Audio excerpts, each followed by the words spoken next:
Ignored at my daughter's wedding, my ex-wife's whispered, "You're just the wallet." Next morning, I woke up with 15 missed calls. I stood there, gripping a watch I'd saved for a year to give her, but the moment she walked down the aisle, it felt like my entire world shattered. What happens when the father gets forgotten at his own daughter's wedding? I didn't arrive to the church early because I was anxious or eager, but rather because I didn't want to ruin the one thing that should have been easy, being on time. I lingered in the parking lot longer than necessary, clutching the little black box containing the watch I had been saving for almost a year to give her. It was a small, pointless present in comparison to the $58,000 I had already spent on this wedding. This one, however, had a backstory. It was a personal one. On the back, it reads, "To Sophia, always your dad."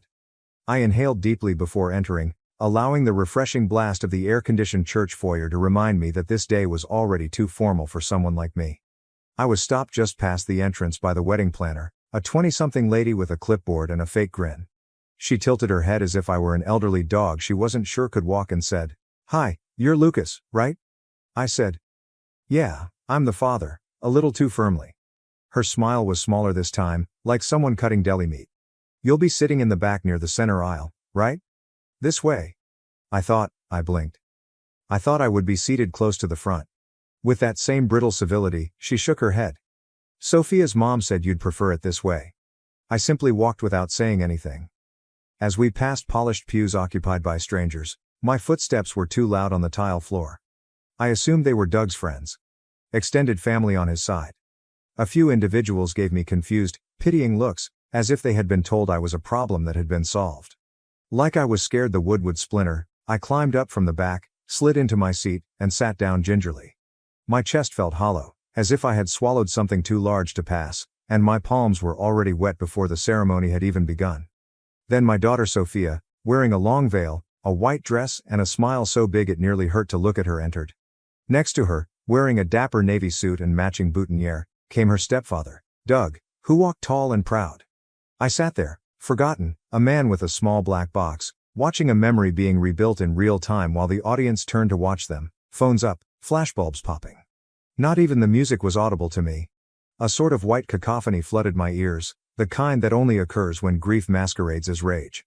I wanted to laugh, yell, or toss the darn watch like a grenade across the aisle. Rather, I merely observed. My ex-wife, Karen, leaned over at that moment. Pearl earrings, a flawless blonde haircut, and that smile she had just before giving someone a flattering compliment. "You're just the checkbook, not the dad. Don't make this about you," she said, leaning in to whisper. She then leaned back as if she had just given me a 25-year receipt. The accuracy with which she delivered the death shot, no drama, no scene, was almost astounding. The man who stayed out of the way and signed the checks only heard a whisper in his ear. I clenched my fingers around the package. Now the watch inside felt heavier, as though it were soaking up all the embarrassment I was attempting to hide. "I do," Doug said proudly and clearly when the preacher asked, "Who gives this woman?" And I simply sat there, not breathing or making any noise. For what on earth was I meant to say? I paid for the goddamn flowers? Sophia was the only one who didn't turn to face me. She didn't smile at me as she went by or look for me in the crowd. The fact that she didn't even feel bad about it might have been the worst part. She appeared content. A chilly switch flicked inside of me somewhere beneath the heartache and humiliation. I no longer felt like a dad. I gave up on attempting to participate in a day that I was obviously never invited to in the first place. They left me out of the story, but they failed to remember that the author still has the final say.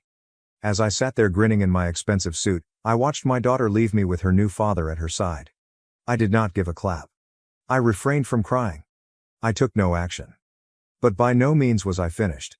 When you drive a child to school for an extended period of time, especially when the sun is just rising and the world hasn't quite recalled how loud it's meant to be yet, something occurs. Like an unseen thread woven through each shared silence and incomplete sentence, this calm, nuanced understanding develops between you.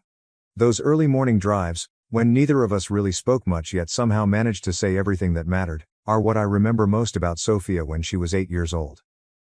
It was the year following Karen's departure. She didn't object, so I was granted sole custody. Before she took her luggage out, I believe she was nearly halfway through. I won't claim to have been a flawless father.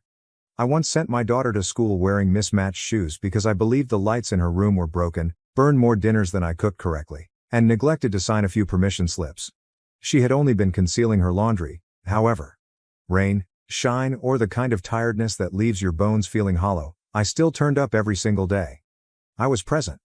From the age of 6 to 11, I recall taking Sophia to her soccer trials for 5 consecutive summers. She played for a total of just 3 seasons, which is funny. I suppose I was trying too hard even then, constantly showing up when no one asked me to, cheering loudly from the sidelines even when the score was already 10-0. I continued to believe that hard work would win loyalty, if not love. I didn't know that back then, but it turns out that's not how the arithmetic works. I believed that we were actually constructing something. The fragrance of peanut butter permeated the entire home.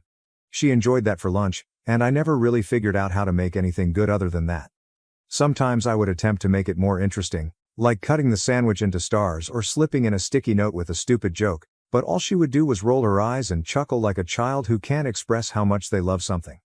Afterward, there were science assignments, Halloween costumes, and late evenings before math exams when we would sit at the kitchen table and pretend that I knew how to calculate fractions.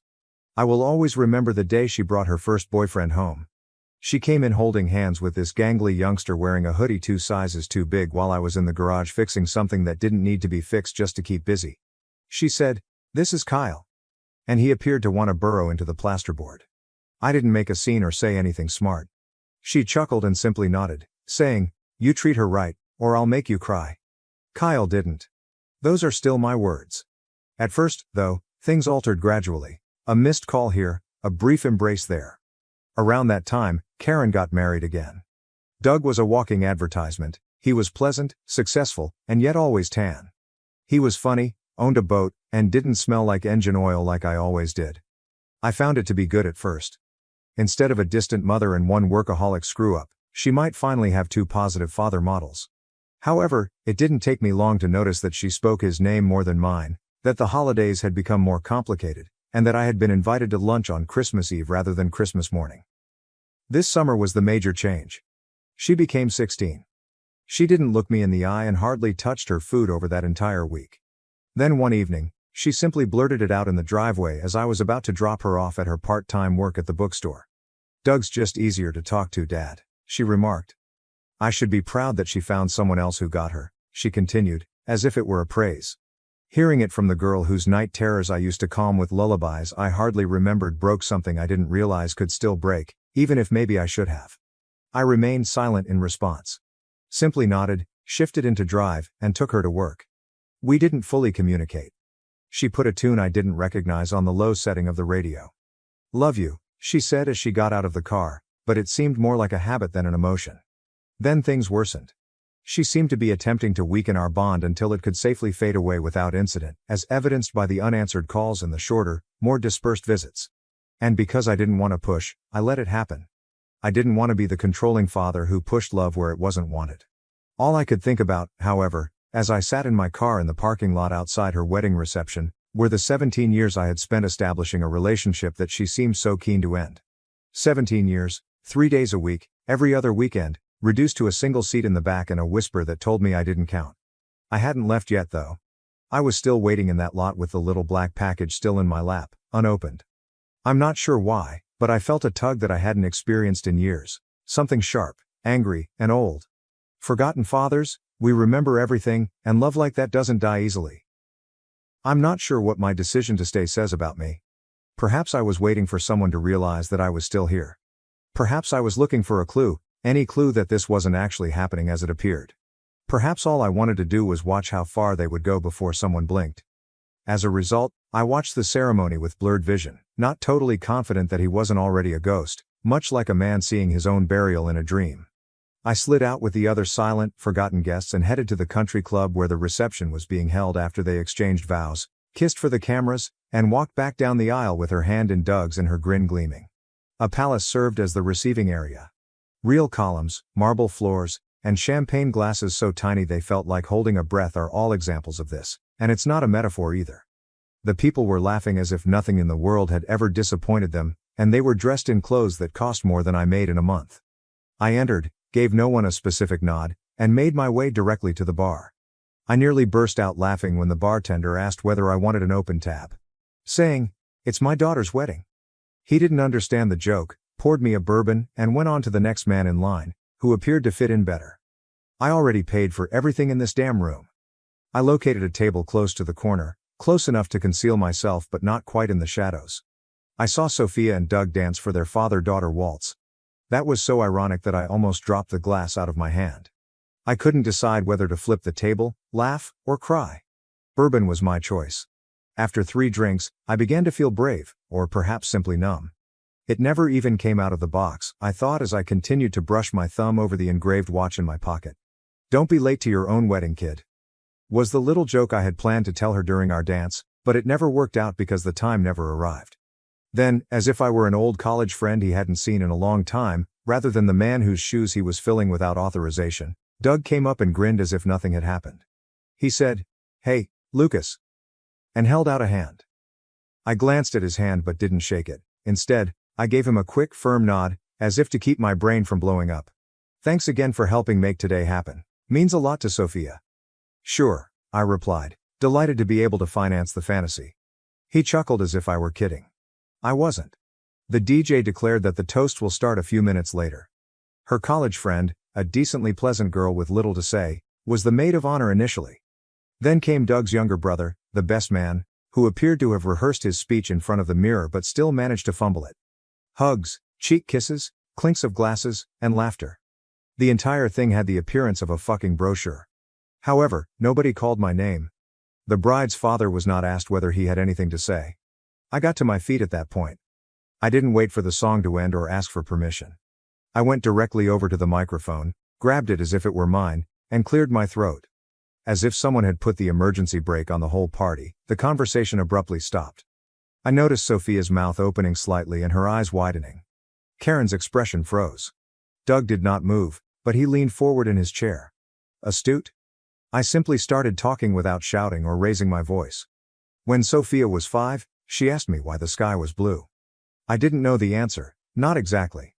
I said something about air, water, and sunlight. She nodded like she understood, but then asked me if the sky would ever change its mind, if it could decide to be red or green or something completely different. People began to laugh politely and perplexedly, but that was her way of asking questions I didn't know how to respond to, such as why her mother stopped attending soccer matches, why I occasionally appeared exhausted all the time, or why Doug owned a yacht while I just owned a rusted automobile. Faces fell. The air tightened and changed. From skinned knees and tree forts to heartbreaks and high school dances, I witnessed this girl's development. The night she fractured her arm, I stood in the rain with a flat tire and wouldn't leave the emergency room until she was asleep.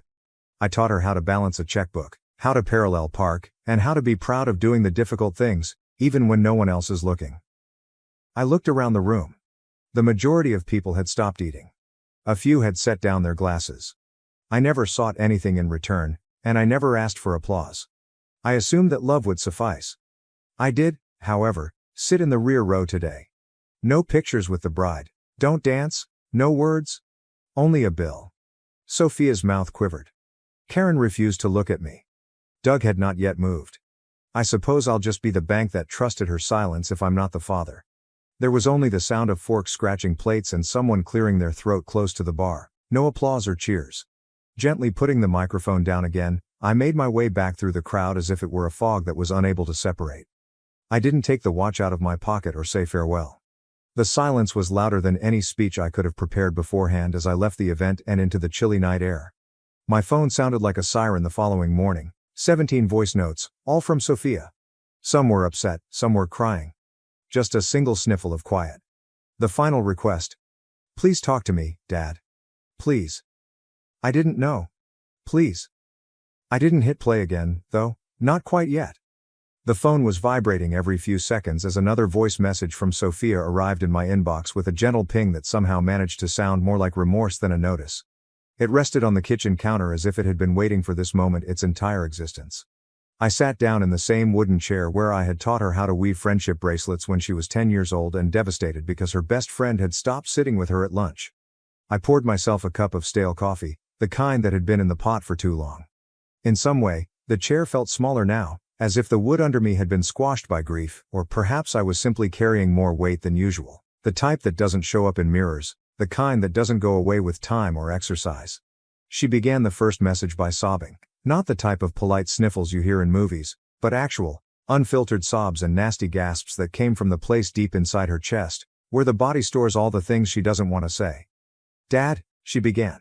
"Please don't ignore me. Please, I didn't know you felt that way.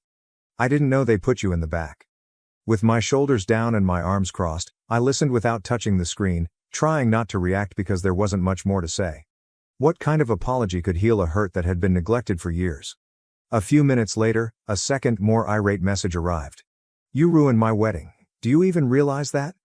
Everyone was whispering about your little speech. I can't believe you would do that to me."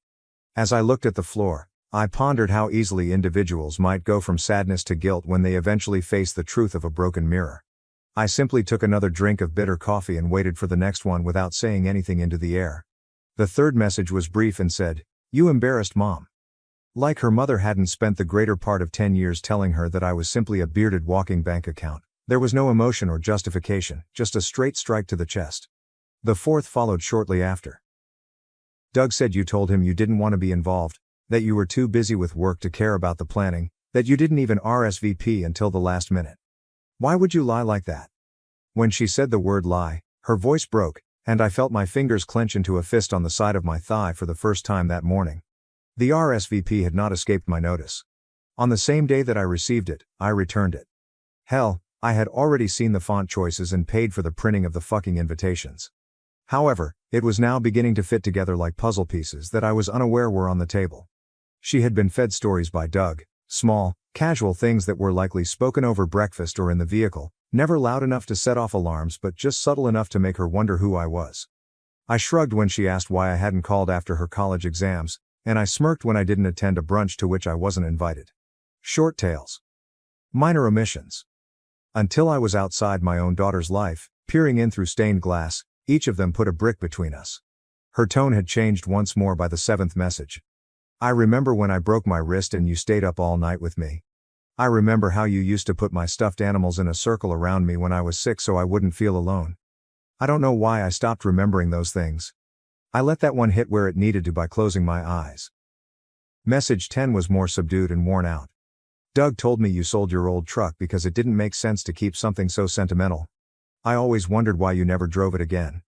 I thought you didn't care, but now I'm wondering who told me that." Against the chair's edge, my knuckles were white. The truck was more than simply a car. I never sold it since it was the final gift my father gave me before he died. Since it would no longer pass inspection, I had put it in a storage facility outside of town, but I couldn't bear to part with it. And because Doug had stated so, she now believed that I had thrown it away as if it were nothing. Her voice was low and her breathing was shallow, as if she didn't want anybody else to hear her in the 15th message. "I think he's been lying to me. I don't know what to think." I sat in that chair as if it were made of concrete without moving. The 17th followed. "Dad, Doug told me you didn't even want to be there. He told me you said it wasn't worth the time, that you didn't want to stand up in front of everyone because it would ruin the flow of the ceremony, and I believed him. I believed all of it. I don't know why, but I did. I'm sorry. I'm so sorry." That one broke me, not because it was painful, though it was, but because I had allowed it to happen. I had taken a back seat, attempting to be the bigger guy, the more reserved man, the amiable one who didn't want to cause arguments or stir up trouble. I also allowed someone else to write my portion of the story by doing that. I was unaware that we were on the board, and Doug had been playing the long game. I got out of the chair, went to the drawer that contained the items I didn't want to look at, such as closed accounts, divorce documents, and old pictures with wrinkles from the heat, and took out the card from my attorney. Marcus Hayes was his name, and he had always told me, "If you ever change your mind, you have options." I did that morning. I called because I finally realized what they had attempted to take from me and I wasn't going to give them the last say, not because I wanted retribution. I left the folder in the top drawer of the filing cabinet, under a pile of old tax returns and a washing machine manual that I hadn't used in more than 10 years. Slowly, as if it were something brittle or cursed, I took it out and placed it open on the kitchen table beside a half-full mug of reheated coffee that had once again become lukewarm. Everything was there, notarized, time-stamped, and itemized. Even the down payment receipts for the bespoke lighting and the $1,000 cake that nobody remembered to serve, as well as the catering contract, venue rental agreement, and floral design invoice. Not Doug's, not Karen's, not Sophia's, but mine, my name on every line, my signature in every box, my bank account on every transaction. As the venue planner went over package possibilities and added zero after zero to the price, I recalled sitting in her office and nodding along. I pretended not to flinch because I knew Sophia deserved the best. I continued to think, perhaps naively, that providing it would be more important than the politics of motherhood after a divorce. I recalled the hefty, glossy folder she had given me, which had the words, "Primary Client," printed in block letters on the front. That's when I laughed. "Guess that makes me the boss," I quipped. The woman also chuckled. Neither of us said out loud that I would never be treated that way by anyone. Nevertheless, I sat in my chair at that old kitchen table and read every sentence as if it were scripture weeks after the wedding and days after those 17 phone messages played like a slideshow of remorse. But then I noticed it, underlined in yellow from a meeting months prior. All footage and creative assets are the property of the primary payer, unless otherwise stated in a separate media release. The rest of the text was conventional fare, including liability protections, damage waivers, and non-refundable deposits. Like a freight train in reverse, it struck me. I owned the footage, the pictures, the uncut takes, the soundtrack, and the edit, but not the wedding, the day or the instant she said I do and forgot I was there. There was nothing I wanted to cancel. I didn't want to be the type of man who burns the ground to feel good about himself because the wedding has already taken place. However, I desired something genuine, something enduring, something that, for once, featured me in the picture, not merely as a name on a receipt or a blur in the background, but as a complete, indisputable and irrevocable presence. Consequently, I called the photographer and the videographer twice. "I'm the man who paid your bill," was how both talks began, and that was all they needed to hear. I only asked for one thing, a different cut of the wedding video, my cut, without shouting or making demands. There were no wide pans that covered my face while Doug played the hero, no images of me sitting by myself in the back, and no edits that gave the impression that I was an outsider in a family-filled room. I requested that they use the money I had paid for to produce something truthful, sincere, and silent. I recorded my toast and forwarded it to them. With clenched teeth and a broken heart, I said, "So, if I'm not the father, I guess I'll just be the bank that believed in her." And I asked that the movie conclude with it fading to black on that line. 3 weeks later, they sent the edited version on a flash drive, enclosed in a protective envelope. I once sat by myself in the living room, with the lights out and the volume turned down, and watched it. My face, my words, my presence, and the lengthy silent pause that followed the last statement like an unanswered question were all real. It wasn't dramatic or resentful. I took a while to send it. Uncertain whether I was trying to punish her or set myself free, I kept it on my desk for nearly a week before mailing it, just the flash drive and a printed photo I discovered hidden in the back of a drawer, without a letter or return address. Sophia and I were laughing like the world had never wronged us in the front yard, both of us smeared with mud.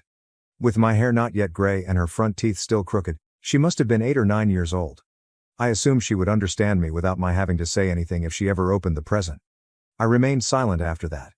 Didn't answer her calls or the fresh wave of messages that arrived, some of which were angry, some of which were hopeful, and one of which was just her sobbing quietly into the phone while repeating, "I didn't know, I didn't know." As if it were a curse or a hymn. I stopped responding because I did too much to continue attempting to wring love out of a relationship that had been reduced to a cameo, not because I no longer loved her. I had no intention of punishing her.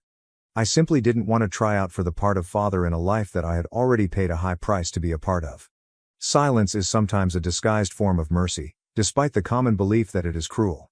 Sometimes the only way to be heard is to remain silent. I kept what I did a secret from everyone, even the lawyer, Karen, and Doug. Sophia is most likely the only one who was aware of it, and only if she viewed the entire movie. Bridges weren't burned by me. I refrained from punching. I simply gave them the bill and turned to go. And perhaps that's the problem with forgetting. You gain the ability to remember everything, not to use it as a weapon, but to recognize the aspects of yourself that cannot be bought, altered or replaced. I simply nod and respond, "Yeah, I was there." Because I was there when others asked me about the wedding, including if I went, danced, or cried. Long before there was a cake, music, dress or guest list, I was there. I was present when she first handled a crayon and sketched a picture of us both grinning under a crooked sun on a hill. She only wanted to know if it would ever alter its mind when I was there and the sky was blue. Even after years have passed, I still don't know the answer, but I do know this. If love without acknowledgement is still considered love, then perhaps some of us lead our daughters down the aisle without ever stepping into the spotlight. Wired my family $72,000 over 5 years, but they smirked and mocked me. I stayed silent and began planning their financial funeral. They handed me a mug that said, "Stop asking why. Just pay and smile." I smiled, and 24 hours later, their phones were blowing up. Not with money, but consequences. They were phoning in a panic the following morning. My mother held up her wine glass and said, "Come on, it's funny," as the Easter centerpiece softly shaded her face. With an uncontrollable smile, I sat there in silence, holding that mug that Ashley had just given me. Stop asking why, just pay and smile. Everyone chuckled. Dad laughed too, from his side of the table. Ashley made a fictitious toast with her glass. She continued, "To our sponsor." And then, as if it were the joke she had been waiting all night to say, Mom added, "You're not our son, you're our sponsor." More than laughing, the words lingered in the air. I had recently sent $18,000 to pay for Mom's second root canal, Ashley's small fender incident that inexplicably required a whole bumper replacement, and their past due mortgage. After cutting short my work trip to attend to their emergency, I hadn't even finished unpacking. And now this. "Ashley," I uttered while clutching the mug in my hands. "Where did you even find this?" She smiled and said, "Oh, I had it custom made. Thought it fit. You're always stressing about why you're the one helping everyone. We just thought we..." First I glanced at my mother, then at my father. Mom grinned. "Don't be so sensitive. You've always been the generous one." Dad never even raised his head from his phone. "It's just a joke. Relax." "Correct. It's a joke. They joked last Christmas that since you essentially manage the household, I should deduct family expenses from my taxes. Or how, when I was promoted at work, they made a joke about upgrading their sponsor." I surveyed the table. Ashley was wearing her expensive pastel dress, which I bought for her after she said she couldn't afford an Easter-appropriate outfit. Dylan, her fiancé, stuffed his face as if it were a free buffet, which it was. Mom grinning as if she hadn't just used tears and shame to persuade me to settle her credit card bill. And Dad, not there as usual, unless someone needed funding, fixing, or signing something. Mom went on. "Isn't this nice? A real family holiday." It wasn't pleasant. It wasn't real at all. It was a show. And the entire show was sponsored by me. I gave them the smile they requested. And something silently and irrevocably broke inside of me at that very instant. This was not always the case. Or perhaps it was, and I was simply too preoccupied with trying to be helpful to see the rot taking hold. I was raised to believe that love was based on favors. That being the one who could be relied upon meant being the one who was loved. That they would eventually look at me the way they looked at Ashley if I put in enough effort, gave enough, and solved enough problems. However, I was mistaken. In actuality, they had owned Ashley from the beginning. Their miracle. Their pride. Their evidence that they were correct. I was also a resource. A backup plan. A moving safety net. An instrument that beats. It began slowly. It always does. I covered Ashley's rent for 3 months after her first venture failed. I paid for Mom's dental work twice when it became critical. Guess who kept the lights on at home when Dad's old friend was unable to repay a loan? Me. Always me. They also gave me the impression that I was making up for something each time I took the initiative. As if I owed them. Mom would add, "You know we gave up a lot to raise you," if I was hesitant to send money. Dad once said, "We didn't ask you to be successful so you could hoard it all," in response to my inquiry about reimbursing Ashley for her auto insurance. Ashley had her own version too. "It's not like we're strangers, we're family. You know I'd help you if things were reversed." However, they were never. Since I ensured they weren't, because I sacrificed my life to be the one who was never in debt, problems, or need. 6 months ago, the first real crack appeared. Ashley sobbed when she called me regarding Dylan's business. "It's falling apart," she cried. "If we don't cover the next round of equipment, he'll lose everything. Please. You know I'd never ask unless we were desperate." That following evening, I transferred $4,700. A week later, I noticed her in a picture at a posh winery, laughing, sipping a glass of wine, and Dylan flashing a Rolex next to her. "We weekend," reads the caption. Well deserved? I remained silent. Rather, I thought, perhaps it was sponsored. It might have been old. Perhaps she needed the respite. However, the pictures continued to appear. High-end footwear. Brunches. New iPhone. And then the Easter meal. Using the mug. The derision. The joke from the sponsor. After that night, I began going through my accounts. I traveled back 5 years. $72,850. I had given them that amount. Given, not borrowed. In gifts, bailouts, transfers, payments, and emergency coverage. When I saw the total, my hand trembled. I gave my bank a call. 3 joint cards were frozen. I updated all of my passwords on the internet. Established a fresh savings account. I transferred my remaining funds there. I received a text from Mom that evening. "Hey honey, can you send $600? I forgot to pay the HOA and they're threatening a fine, just till Monday." I didn't respond. Ashley 10 minutes later. "Mom says you're mad? Is this about the mug? Come on, don't be weird. It's just a joke. Nothing has changed." Then, "Mom at midnight. We didn't mean anything by it. You know we appreciate you. Don't make this a thing." I gazed at the display. Respect me? Like when they thanked me for driving 6 hours in the snow to pick up Dad from the emergency room because Ashley needed to go to the spa. For example, they didn't include me in the Maui family vacation since you wouldn't want to spend money on such a thing, right? No, this was not a show of gratitude. It was addiction. The version of me that paid discreetly and made no requests was the one they were addicted to. Withdrawal is cruel, all right. Ashley arrived to my flat early the following morning. She walked in like she owned the place as soon as I opened the door. "Seriously," she said abruptly. "You're ignoring us now?" My back was to the counter. "You mean like how you ignored my last raise, my last birthday, and every time I said I was overwhelmed?" She laughed. "You're making a scene over a joke mug." "No," I replied. "I'm making a scene over $72,000 and zero respect." She stopped talking after that. She blinked. "What are you talking about?" "I've tracked every penny I've sent in the last 5 years," I replied. "Every emergency. Every loan you never paid back. Every phone call that ended with me feeling like I owed you something." Defensive, Ashley crossed her arms. "We're family. You're supposed to help." "No," I replied. "I did help. I helped you stay comfortable while calling me uptight. I helped Mom pay off her cards while she called me paranoid. I helped Dad with his projects while he told people I was cold." She gave an eye roll. "This is so dramatic. What, you're cutting us off now? Going to punish us?" I grinned. "No," I muttered. I stopped asking why. And for once, I smiled while saying no. I couldn't get that smile off my face the remainder of the evening. Apparently, word got out quickly. Because the following evening, I received an invitation with the subject line, "Let's clear the air," for a family Zoom call. It was sent by Ashley. She did, of course. Not being at the heart of resolution was something she could never tolerate. The call began around 7 p.m. sharp. Ashley exuded strategic appeal with her immaculate appearance. Mom exercised concern and was all pearls. Dad, as usual, silent, uninvolved. Dylan hung in the background, his shoulders partially out of sight, as though he was worried that guilt would spread. "Hey, there he is," exclaimed Ashley. "Glad you made it. We figured it's time to move on, right?" Mom said, "Of course," and nodded. "It's Easter season, time to heal, family first." With ease and control, I grinned. Glad we're all on the same page.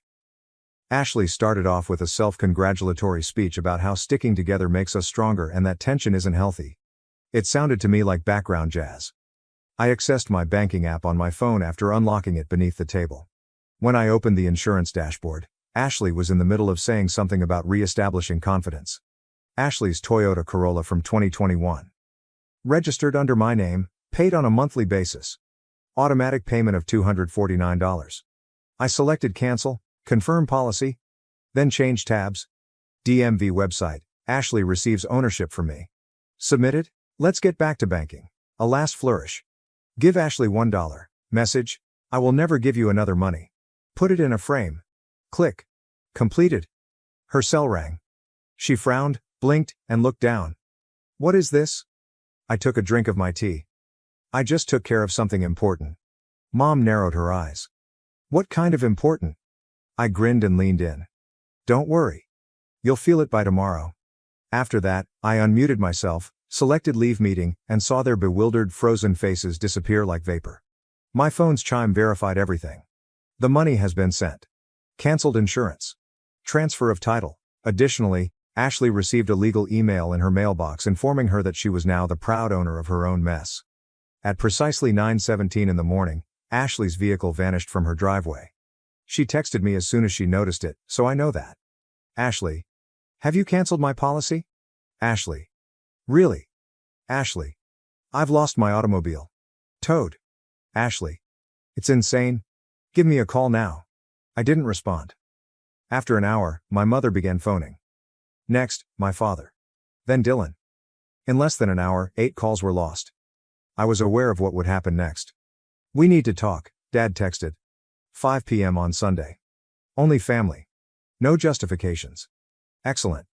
I arrived without a smile on my face, guilt-free, without regrets. I knew they would all be there, and they were. My mother, with her arms folded like a disgruntled educator.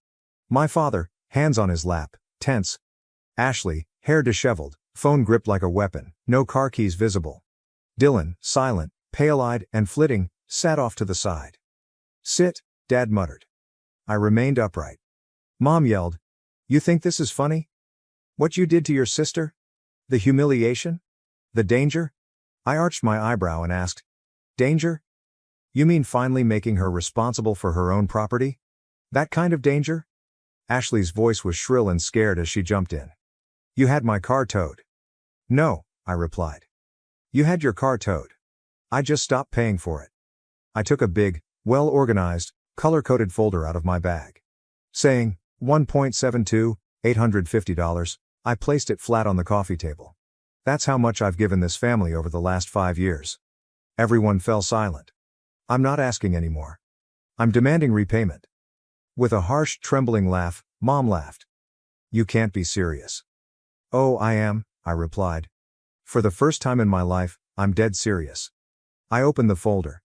Included are well-highlighted bank statements, transfer logs, Zelle screenshots, and auto payment plans. "I've split the amount between the 3 of you," I said. Mom. $23,700. Ashley. $38,600. Dad. $10,550. "I expect a payment schedule. I'll give you 90 days. Dad got to his feet, his voice low and irate. "You think you can treat your family like debtors?" "No," I replied. "I think you've been treating me like an ATM with a guilt complex. I'm just doing the math." Ashley gave an eye roll. "So what? You're keeping score now? You said you were doing all this out of love. And you said you respected me. Then you gave me a mug that said stop asking why, just pay and smile." I grabbed another document and slid it in their direction. "Remember that emergency line of credit I opened for the family 3 years ago? The one Mom called just a formality?" I looked at the signature. "It's binding, legally. So yes, I can sue."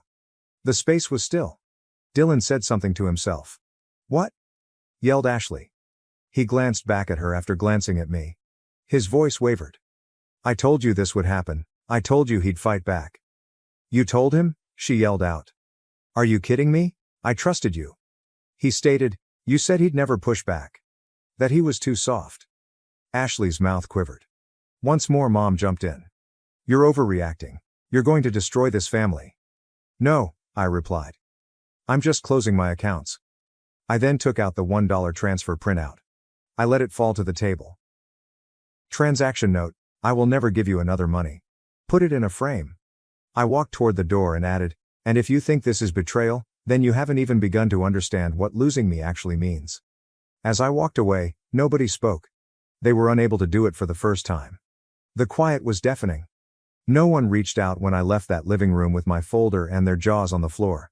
No angry texts, no calls of guilt. Ashley didn't even post one passive-aggressive meme. It was joy. My phone was silent for the first time in years. Quiet not because they were ignoring me, but because I had earned it. I wasn't frozen. I had freedom. Even while I would love to say that I moved on right away, doubt did start to creep in 3 days following the showdown. While deciding whether to switch brands to save money, I was standing in front of the oat milk section at the grocery store when I had the idea, what if I was too harsh? What if I had been able to manage it better? Then, as if on cue, my phone buzzed. Ashley was the one. "Ashley. Mom's blood pressure went up, just so you know. She claims that the stress you produced is the reason." It was there. Like the head of a snake. Emotional coercion, guilt, and blame were all remnants of the old cycle. I didn't flinch this time, though. "Me" was the second word I typed back. Blocked. I meant it too. The consequences were immediate. Mom unexpectedly arrived at my apartment building 2 days later. Only because I was buzzed by the front desk did I know. She says she's your mother and it's an emergency. I didn't even inquire about the nature of the situation. Tell her the sponsor's out of service? That was all I said. However, their desperation wasn't the most outrageous thing, it was the pleasure it brought. I was returning to the gym. Improving the quality of sleep. Making food without causing tension. I'm browsing my financial app. I felt as though my flat had been holding ghosts that I had been unaware of until I expelled them. Then one evening, I received an unexpected message. Ashley didn't say that. Not from my folks. From Dylan. Dylan. Can we have a conversation? I realize this is strange. I spent some time looking at the screen. I couldn't tell if it was bait or not. I couldn't be certain if he was a puppet. But I was intrigued. Speak. Not a favor. Not guilty. Simply speak. Dylan. I understand. I do. I have a message for you. By themselves. The following day, we decided to meet in a coffee shop. Land that is neutral. He appeared as though he hadn't had any sleep in a week. He sat down and began, I'm not here to defend Ashley. Good, I replied. Because I'm not interested in hearing it. He gave a nod. I'm here because I think I'm done too. I took notice of that. I watched her lie to your face. I watched your parents let it happen. And I kept waiting for them to show some decency. But they didn't.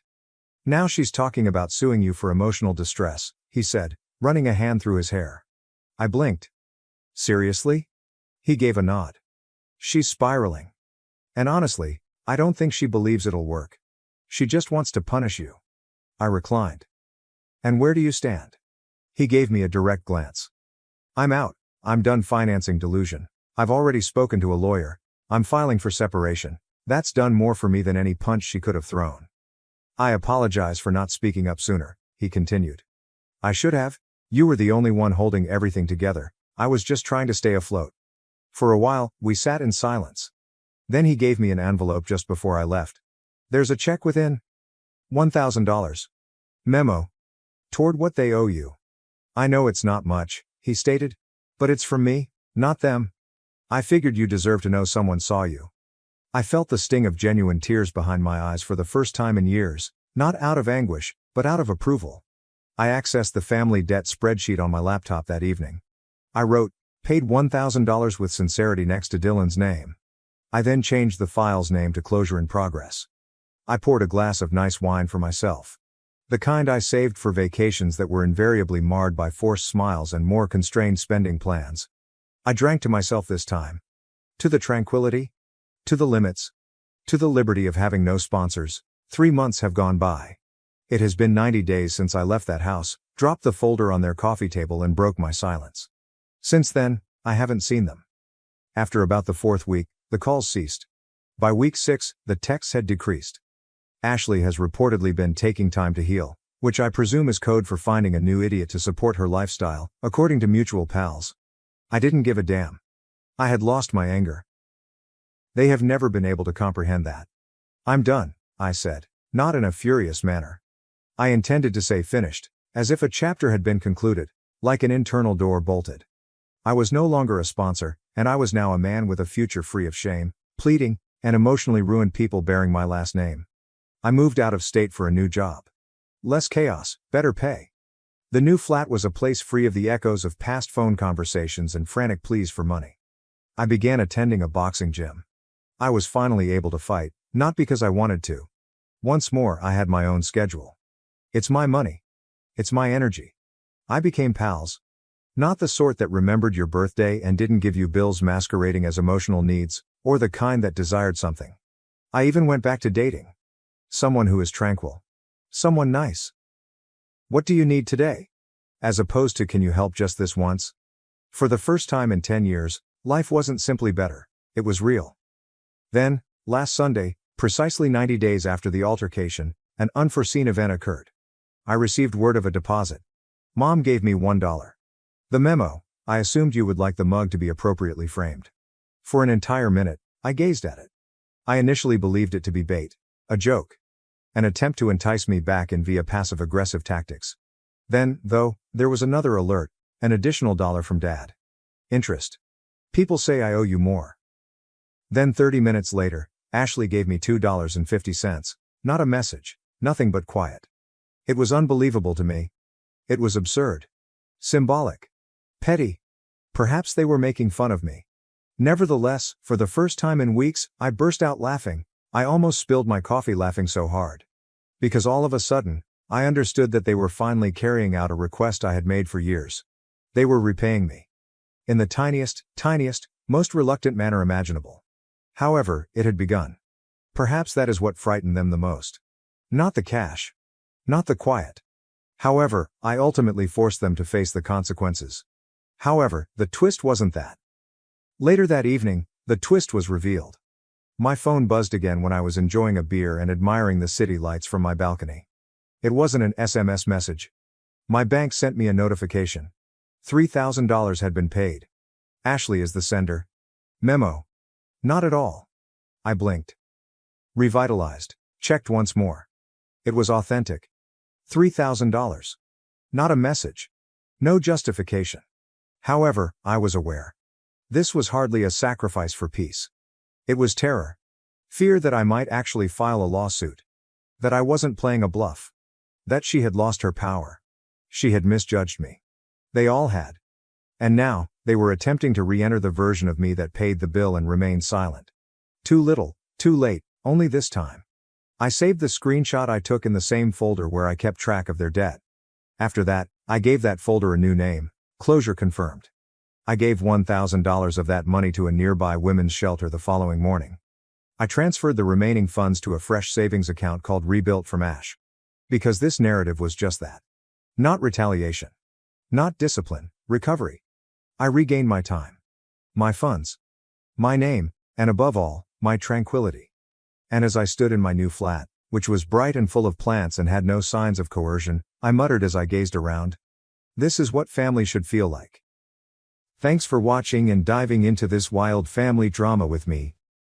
If you love Reddit family drama, don't forget to subscribe and turn on notifications so you never miss the next one. My parents pressured me to forgive my cheating fiancé, so I exposed my dad's affair, leading my mom to leave him after 30 years. In July, I was to get married. When I returned home from a business trip 2 months ago, I discovered my ex-fiancé having an affair with the sister of my closest friend. I threw him out, called off the wedding, and threatened to throw away his belongings if he didn't show up to pick them all up. A few weeks later, I pawned the ring, sold or donated everything he gave me and placed everything he left on the curb with a free sign. I blocked him everywhere. I called the police on him when he came hammering at my door after I'd taken away his belongings. I contacted them once again after he showed up at my place of employment and made a scene. I also called the police on his family when they gathered in large numbers to argue his case. I didn't go all out for my ex or the sister of my former best buddy. I told her spouse that I had seen her having an affair with my former partner. The last I heard, she had returned to living with her parents after being evicted from the residence.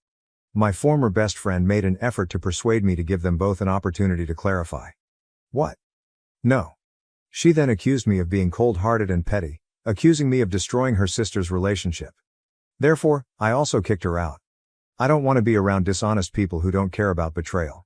Without a doubt, this incident festered inside of me until I let go of my parents. Perhaps that's why I was so hard on them when it persisted. I brought a date to supper with my parents last week in the hopes that his presence would prevent them from bringing up my failed engagement. I had been under pressure from my parents to reconcile with my ex. He's really sorry. Give him 5 minutes to explain himself. You owe him that. He didn't care about her. He was wrong. You're being unkind by excluding him in this way. How could you report him to the police? How could you treat his family the same way? His parents deserve no such humiliation. They are decent folks. He's struggling right now. He is depressed. Everyone is concerned for him. You have his undying love. He has come to his senses. It's time to mature and extend forgiveness to him.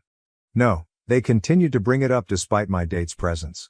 When my ex jammed his dick into anything that moves, as he does, I lost my temper and asked my father if he expected me to put up with it. I questioned my mother about her experience of ignoring her husband's adultery. How does she maintain her composure when dining with women who have had sexual relations with her husband for years? Does she want my sister and I to have that kind of life and that kind of man? For her daughters? I inquired as to whether they were aware of the influence that knowledge had on my siblings and me as we grew up. Being aware that Dad was sabotaging his secretary, which is why he was late coming home from work. Being aware that a work weekend was a code word for a dirty weekend spent with a non-mom. Did they not understand that I am the only one of their 4 children who still communicates with them? Do they not wonder why they were left off of my brother's wedding invitations? Why haven't they met the wives or kids of either of my brothers? Do they believe that my sister is simply being dramatic and having a tantrum because she is silent? Really? In addition to congratulating them on the death of their last surviving kid, I got up from the table and said I hoped their conceit, willful ignorance, and suffering would ease their final moments. I left my date after that.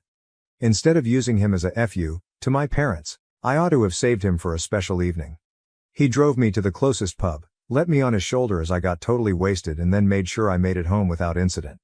He messaged me the next day to check on me and even delivered over a large Sprite, large fries, and a double cheeseburger via DoorDash. Although I haven't heard from my parents, I didn't block them. I've cooled down enough to feel regret after a week, not because of what I said, but because I can still picture the expressions on their faces when I said my final goodbye. I damaged and devastated them, especially my mom. I adore my parents in spite of their flaws, and they are plenty. I feel a lot of remorse about hurting them, and I don't like knowing it. Edit 1. Although I haven't read every remark yet, I believe that some information has to be made clear.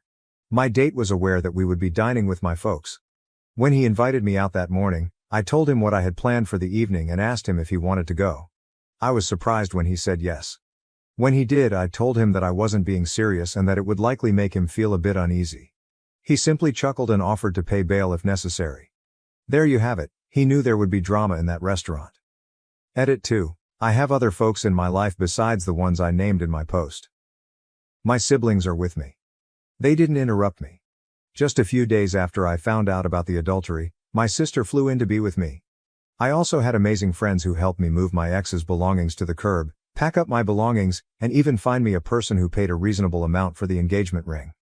I only brought up my ex-best friend, etc. because of their actions and words, which helped all those long suppressed emotions to surface when and how they did. Responses from the OP in the comments. Ex's parents. Being on the outskirts of my parents' social circle, my ex's parents are undoubtedly aware of my father's numerous infidelity scandals. They must have expected me to endure the same level of contempt my mother has shown me over the years. Commenter. You dislike your parents' choices, even though you love them. Considering what you've told us about your early years and their current actions, it makes perfect sense. How can they continue to be a non-toxic part of your life? Consider that. What do you want them to accomplish? What would be the absolute minimum and what would be ideal? OP. Although it would be ideal, my mother will never abandon my father and take him for granted. My father using discretion is another thing that will never occur. Knowing that their needs and wants would always come before everyone else's, do they really care about the humiliation they've inflicted on us? I don't think I should hold my breath for it, but I would be content with an acknowledgement of the hurt we've experienced over the majority of our lives. Commenter. Is it possible that your ex believed there would be no repercussions for him either, given that your mother finds nothing wrong with her partner cheating? OP. I understand why people could believe that. My sister was the only person I discussed it with. When it came up, we were both intoxicated and high. Naturally, people would assume that I was okay with things the way they were. How could they be supposed to know that I wasn't comfortable with it when no one asked? I can appreciate that viewpoint. As of September 29, 2024. I haven't been here for a minute. Work and life have been hectic, so I haven't had time to update Reddit. We apologize to everyone who kept contacting us to request an update. Better late than never, I reason. In summary, when my parents pushed me to forgive and make amends with my unfaithful ex, I became angry with them. At that moment, I told them some really tough and painful facts. Then I felt a great deal of shame. The remorse began to consume me. I want to start by saying thank you to everyone who left a comment on my post. Even though I didn't publish for approval, getting comments from the majority of you did ease the burden a little. I made an effort to read every comment. Even though my timing was poor, I was able to recognize that what I said was extremely vital, even though it didn't remove the guilt I carried. We also appreciate everyone who chose to send private messages instead of posting on the main thread. Speaking with you and reading your personal accounts of comparable upbringings made it clearer to me that my adolescence and childhood had been painful and left scars that I hadn't yet healed. Another shout out goes out to the people who harassed me about my choices, preached about the sanctity of marriage and the idea that men are simple beings with simple wants, and attempted to teach me how to be a woman, lean in, and fulfill my responsibilities by letting a guy indulge in his vices. Not to mention the sweet little chicken nugget, who told me my reaction was evidence that I'm a serial cheater and that my ex should have used a cattle prod on my happy place. I would especially want to thank the men who promised to train me to be obedient and know my place. When your wives went, it must have been difficult for you all. Bravo to those women for joining you and fleeing a life of pain. Now, for the subsequent events. Shortly after my posting, perhaps a few weeks later, my mother left my father. One evening, she brought her bags to my apartment. She looked so broken and pathetic that I cannot describe it. My heart ached for her as I carried her inside and held her. It dawned on me then that she had no one to turn to, no one at all. No friends, no family. I can't help but wonder if Mom had been alone during her entire marriage and whether she would have had the guts to leave my father at that point if one of us had spoken up sooner. My mother is typically very calm and elegant, so I had never seen her look so shattered. I was astonished to see her like that. I forced her to share my bed with me that night because I was so anxious. My siblings all arrived to offer their love and support within days after I phoned them. Before long, my sister, mother and I were all sleeping in my bed. She was glad to see that her kids still cared because we did love her and we cared. My siblings had distanced themselves from the problem. My mother initially stayed with me. She was struggling because she was carrying the burden of years of shame, guilt and humiliation. I didn't want to leave her alone and was concerned about her mental health. I brought her to a shelter and we got her a dog because I couldn't take time off work to spend all of my time with her. I reasoned that if she had something to do, it would divert her attention from her melancholy. She fell in love with a 5-year-old mixed breed, and he fell in love with her again. I had hoped for an active puppy to keep her occupied. He is an idiot. He managed to push his entire head between the spindles on the stairs, and we woke up to his howling one night. To get him out, we had to contact the fire department. My mother, who now calls him her baby, obviously didn't believe he was at blame. He loves her, and she loves him back. After making some adjustments, my eldest brother relocated her across the nation to live with him and his family. He believed that she would be better off living somewhere she wouldn't have to worry about running into her father or any of his numerous women. It appears to be helping that he was able to find her a therapist. According to all sources, she is an indulgent grandma who loves her role. She sees the grandchildren every day because she has a separate in-law suite.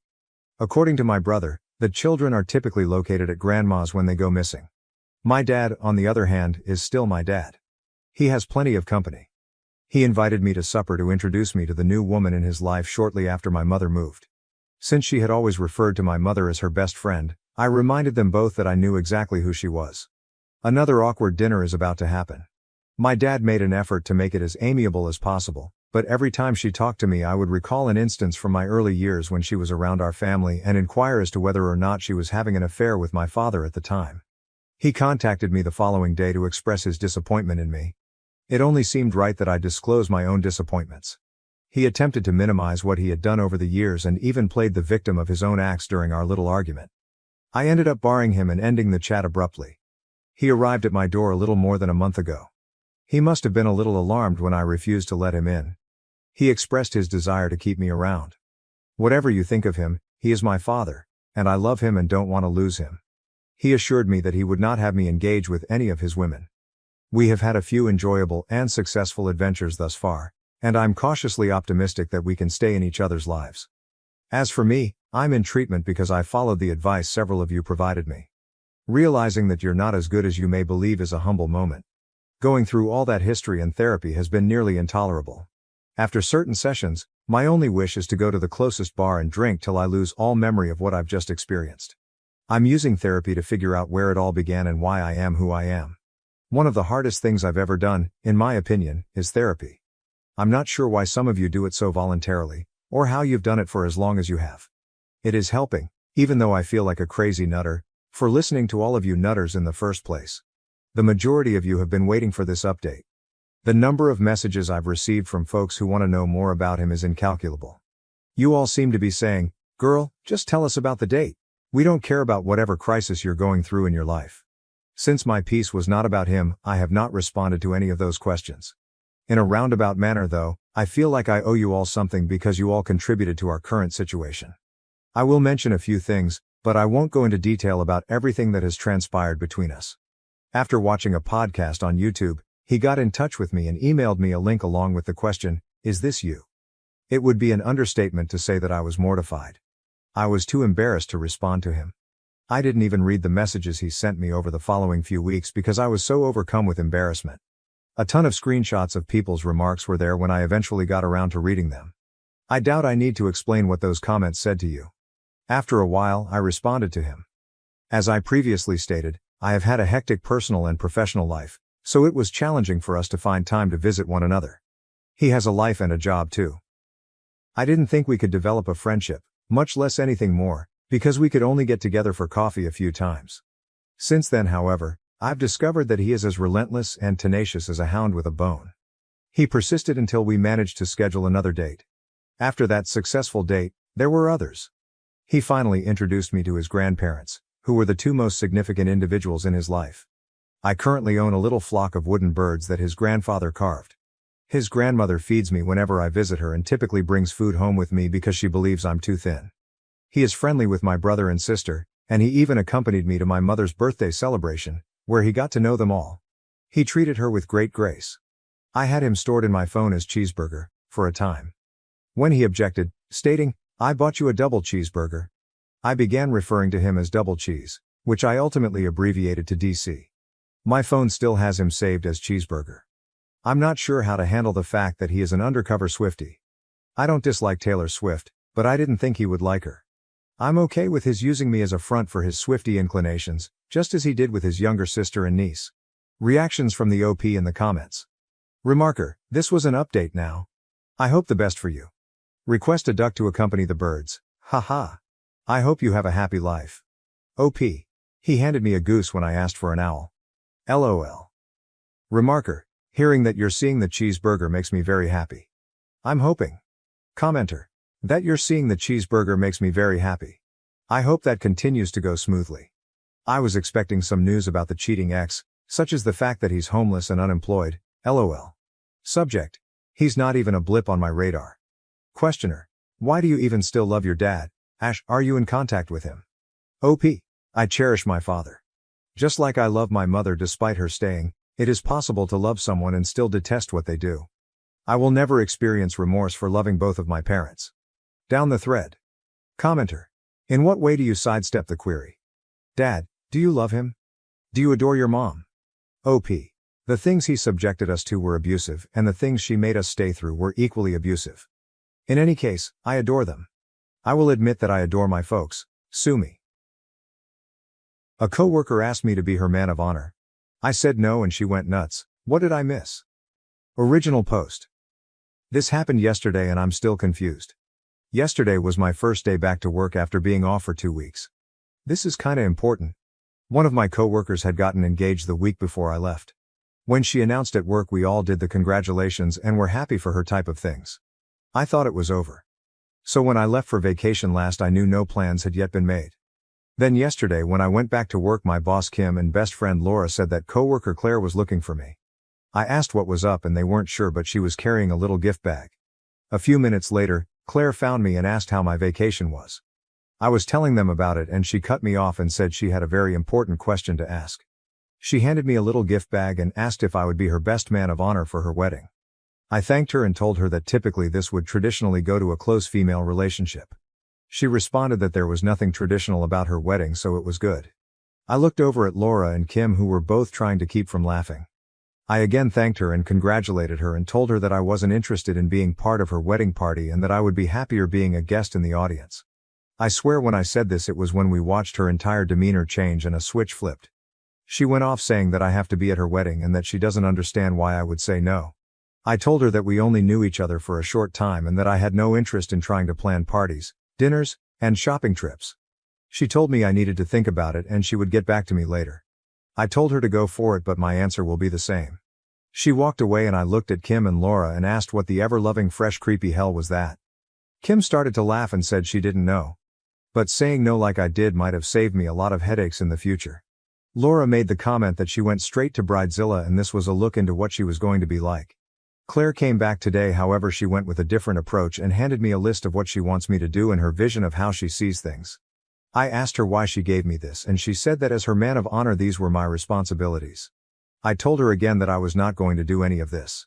She said again that she needs me to do this and how much fun it was going to be. Then she asked, haven't you ever wanted to be a part of something special? I told her I was. I was a nurse. Enter Kim, who could sense that I needed help and told Claire one of her patients needed her help. I told Kim that if this keeps up I might need her help. She said she was already watching it and would intervene if I needed it. What did I miss? We aren't that close. She just transferred down to my unit from a different unit 6 months ago. I had no idea who she was until that point. Laura is saying that she is close in age to me and she might feel that to be enough of a connection. Did I miss something? When we are asked, are we supposed to automatically gush and jump up and down in excitement? Why is saying no a bad thing? Some of OOP's comments. Commenter, it seems Kim is useless here. You really need to go over Kim's head and nip this in the bud right now because Claire isn't taking no for an answer. OOP, Kim will help, I know she will. She is just waiting to see what her next step is. I have had to have her help with a work issue before. If I have problems with her the next time we work together, I'll let Kim loose. Could this be some weird way to flirt? It won't work with me. I like dick. LOL, and I have a boyfriend. LOL commenter. I'm not an expert, but isn't this an HR issue now? I mean, isn't that like harassment? OOP, it becomes an issue if I report it. My boss is seeing all of it so far and has said that she is watching the situation and will intervene if it keeps going. I'm off tomorrow, so I won't see her for a couple of days. Commenter. She wants to show off how different and edgy she is by having a man of honor. She may also admire your organizing skills and get it done demeanor and thinks you'll throw her great wedding-related parties. OOP, I'm a bad gay guy friend. I'm organized when it comes to a lot of things. But planning a wedding is something I have never done and really don't want to learn to do. If I were to ever get married, it's midnight under a full moon at the beach with a few friends and a cookout the next day. LOL commenter.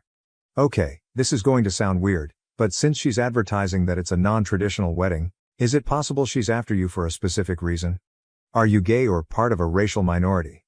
It's possible she wants her wedding to look super diverse for Instagram reasons, and maybe she's after you for a specific vibe in the pictures. Regardless of the reason, NTA. OOP. I don't know her background. Yes, I am gay and the entire department knows it because I was dating a former nurse and we broke up. Now I'm dating someone from a different department and it's all known. All she said was it was a less than traditional wedding and it would be okay. Yesterday K&L asked if I was afraid of something about it. Maybe if I had to wear a dress. I said I would fucking rock the dress. I might need a push-up to fill out the front of a dress if it's strapless. LOL, but I just don't want anything to do with it. I have no interest. My life is crazy enough right now. Planning a wedding would go from crazy to insane. Update 1. Hey everyone. First, I apologize. I never thought this was going to go as crazy as it did. I want all of you to know I read all of your responses and responded to as many as I was able to. Thank you all for your amazing insights and comments. Many that made me laugh, which I needed. I have been sick and that really helped to cheer me up. I had to meet with my lawyer today regarding family issues. Editor's note, OOP goes into detail about those issues in other posts on his profile, but they weren't relevant here, so I didn't include them. My neighbor, best friend, coworker Laura took me. I really felt awful and driving wasn't a good idea. We were talking about this on the way and we both were asking a lot of the same questions that all you were asking. The big one was that we were asking about the circumstances of her transfer. She went from Med-Surg 4W to the ER. That is a huge change. I have to work tomorrow, so we will see what happens. But Laura and I are going to ask him about the transfer and raise a couple of other concerns. After I got home from the meeting with my lawyer, I slept for the rest of the day. Many of you asked about if Claire and I hang out outside of work. The answer is no. I really don't know anything about her. I have helped her a few times with patients and different things, but our relationship is 100% purely work-related. That was why I was so surprised that she asked me to do this. That is why I was so surprised that she asked me about being the man of honor. I have a very small friend base and in all honesty I like to keep it that way. I really have no interest in being a part of this. I'm not a wedding person. After reading so many Bridezilla stories and hearing about over-the-top weddings, they have become a huge turnoff to me, spending tens of thousands to hundreds of thousands of dollars with insane, unrealistic demands that turn people against each other. Why? I would rather use that money and spend that time planning my next trip or vacation. Many people said that I was being used as a token or prop in a wedding. Or a gay best friend. I never really thought about it. I admit that I'm out and proud. But I'm not going to just pretend to be someone's friend just so they can fulfill some kind of fetish they have for wanting to have a gay best friend or some kind of status she feels the need to fulfill. It takes me a lot to get offended, but if this were actually the case, then I would really be rather offended. I was not put on the face of the earth to be someone's play toy. A lot of people have said that maybe she doesn't have a boyfriend. She does. She has brought him in before. If she has any insecurity, I don't understand it. She is attractive, smart, and knows her stuff. So I'm at a loss as to why she is acting like this. A lot of people say go to HR. I'm starting that process with my boss Kim. She is completely aware of the situation being with us when all this happens. She has told me that she is watching the situation and will jump in if I need her to. I trust her completely. While Kim and HR can control the situation from the hospital, they can't control the situation from a personal level if she were to maybe follow me home or a situation like that. So I think that covers it all. I wish I could say this is over. But most likely there is more to come. Please update me. Comments. Commenter. About that name. OOP's username. You're not just an RN, because there's nothing just about RNs, or other nurses. You folks, regardless of gender, do the medical heavy lifting, and when we can't get a straight, sorry, answer from the oh-so-busy MDs, the nurses provide the no-shit information. OOP, my name is kind of an ongoing running inside joke. I'm told at least once a day or so from a patient that I'm just a nurse. One day I heard it 3 times. I don't really take offense to this. And in a joking way I repeated what the patient said and my boss Kim jumped my case about. That's not the case at all. I love my job. It's a huge part of me and who I am. It's a part of my identity. Commenter, I'm curious about her list of demands or responsibilities. Like, did she really think you would change your mind now that you had all this BS work to do and money to spend? OP, it pretty much had me planning the whole thing. She wanted me to plan the bridal shower, the bachelorette party, coordinate dress shopping and fittings, make sure everyone was having fun with the whole thing. Just to name a few. Commenter, OP. What the ever-loving fresh creepy hell is this? LMAO oop. I had no idea what the ever-loving fresh creepy bell was from something. It's just something I have always said. Mini update in comments. Next day. I'll be posting an update in a day or two. Things came to a head today and it was pretty much just as everyone was saying. I need to take some time to understand everything that happened today. I also have a meeting scheduled Monday with the director of nursing at my hospital, which should bring closure. I hope so. Update post. This intro is going to be long, but I'm telling you about this for a reason, and later in this update, it will make sense. I'm hoping this will be done and that this will be the last of this whole situation. I was born into a family where I was referred to as an issue that needed to be dealt with. I lived in the shadows of my sister, who was the child my parents wanted. They wanted one child, which was a girl. That way dad had his daddy girl and mom had mommy little princess. Then I came along. Keep in mind that I'm 23, so back then my parents had options but chose to not use any of those options. So instead my parents raised my sister and I was raised by a nanny who even to this day is one of the biggest influences in my life, and I am so grateful for her. She helped me so much. I finally realized that all these years later that by being referred to as an issue that needed to be dealt with, that they stripped me of my humanity and individuality and self-worth as a person. I think that's why I have worked so hard to establish myself in my career and in my life. As a way to become a person again and not just be that issue that needed to be dealt with. This past Thursday things came to a head with the bridezilla known as Claire, and the truth came out. My best friend Laura has been sticking close to me when we worked together if Claire was to start something. We weren't sure if she was going to leave it alone or start up again. I was really hoping that it was done. But she had to try once again. I've been sick and I had a busy morning, so I really just wanted a few minutes to go to the bathroom, grab a quick snack and maybe breathe. Claire came up and had her list and asked if I had a few minutes to talk about the wedding planning. I looked at her and told her again that I was not interested in being part of her wedding and that I was not going to help in any way, and she needed to drop the subject and leave me alone. Again she went into the whole thing of how I was going to do this and how much fun it was going to be. Here we go with that line all of you loved the first time. Why in the ever-loving fresh creepy hell is it so important for me to be your man of honor? I'm not interested and I'm not doing it. It is as exactly as pretty much all of you told me it would be. She was just planning on using me as a token or a play toy. She took all of the fucked up gay stereotypes that are out in society and put them into one sentence. What modern liberal woman isn't going to have a gay bestie on her arm for special events? I felt everything in my stomach move and a wave of nausea came over me and I felt like I couldn't get to the bathroom fast enough. This pissed Laura off to no end. Laura is really kinda like the overprotective sister that I wish I would have had, and took Claire off to visit our boss Kim and laid it all out. Everything that was said. While I wasn't in on that conversation, Laura and Kim filled me in on what was said. Kim came to check on me and I was still hiding in the bathroom. She knocked on the door and asked if she could come in. I asked her for a bottle of water first. While I was waiting, I realized two things. I realized why I chose to not hang out with her and why I didn't like her. I couldn't figure out why I didn't like her, just that there was something that gave me the heebie-jeebies. But I realized that I didn't like her because she is a different version of my sister. While Claire is educated and employed, she doesn't care about other people and their feelings. She is like my sister in the sense that if she wants something bad enough, she will figure out how to get it. The second thing I realized was that she did exactly what my parents did to me. She completely dehumanized me and reduced me to an entity. Just kinda turned me into a token or a thing for her. I think the word that best describes it is I must be a play toy. What really gets me is that just like my sister, Claire doesn't think she did anything wrong and I'm being too sensitive and a delicate snowflake. The next day an emergency meeting was held at work and Claire is being suspended pending investigation and a new transfer is being looked into. Kim made the request for her to be terminated. The director of emergency nursing said this was a last resort, but she was going to be looking into options which could be sending her to a new hospital or facility. This didn't go over well with me. I asked what would happen if she did the exact same thing to someone different. She didn't really give me an answer. But she said she still needs to look into a few things and at this point she is suspended. Anyway. Here it is. I'm still pretty sick and had to work this weekend.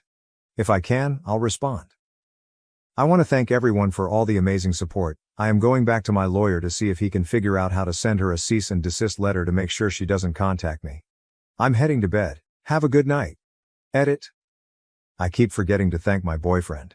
He has been with me on this but more in the background. First when we were laughing about it. But when everything Thursday happened he was there as well. Elle was able to get him away from his unit for a little bit for the okay boyfriend hug. He stayed the night with me a couple of nights as well, also helping with me being sick. So yeah. I'm very lucky to have such great support. OOP's comments. Commenter. What if she targets a vulnerable gay patient next? She's a danger and a liability for your employers to be sued. OOP. Thank you for this response. I just texted Kim and asked her about this. She said she was trying to get her fired. And she is hoping this will help the purpose. I'm tired of my ex-husband's wife wanting to be friends with me just because he cheated on both of us. Original post. I don't understand why I'm in this situation and honestly I'm frustrated because even my own family tells me I'm the bad one here. I just need to vent and I don't need any advice or somebody telling me do this. I think you should tell her this. Or I would write her this or this. More than 17 years ago my ex-husband cheated on me with a woman I didn't know but she knew me. He left me for her. Our only daughter was a baby and I just moved on with my life. I'm never going to fight for a man who makes immature decisions without first thinking about the consequences. He married that woman, I went on with my life preferring to have a healthy co-parenting for my daughter. He never showed remorse and he had even told me that ours was always a mistake and that woman was the love of his life. That helped me to realize that he's a total dick and I don't need a man like that in my life. Now he cheated on her and for some reason this woman who always had a really cold and distant relationship with me is insisting on trying to talk with me every day. I found out about the infidelity from my daughter who wasn't affected by that. So I didn't think too much about it. The only thing that worried me was to know if he was going to be able to continue having our daughter at his house on weekends as always. But his wife started sending me messages explaining what happened when I never asked her that, and in the past I only spoke to her if her husband didn't answer my text to ask something about my daughter. It's obvious that she needs to talk about it. It doesn't matter if I answer dryly because she sends me long audio talking about it anyway. I mean, I understand that she needs to talk about her husband's infidelity and blah, but why me? I don't want to be rude but I don't care how she or he feels. In one of her audios she says, "You know how I feel now?" Like, I guess. But that was 17 years ago. It's not the same. And if I'm being 100% honest, she can't compare herself to me at all. A woman who has just given birth to whom her husband tells her that he has been cheating on her for a long time with another woman who is not boring in bed and does know how to value him, vs. A woman who always knew that her husband is unfaithful and decided to marry him anyway. Anyway. I've tried to ignore her as much as I can, but even when I talk to my family or friends about this, almost all of them told me things like, "Oh, but she must feel lonely. But she wasn't to blame for being the other one. I think you should be more empathetic. We all need someone to talk to."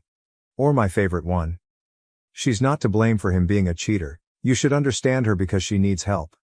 I understand that she is not to blame and he's the cheater, but she, a totally adult woman at that time, decided to marry a man she knew was sleeping with her while his wife was pregnant. So why should I now carry the weight of helping her when she never helped me by telling me, hey, your husband slept with me and that's really shitty because he's married with you.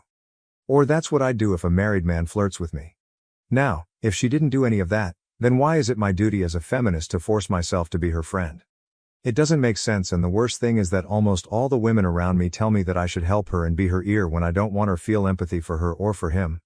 I think she and he knew very well what they were getting into. I don't understand why I should be her free therapist now. Being cheated on is not my whole personality. I don't need to talk about that 24/7 with her.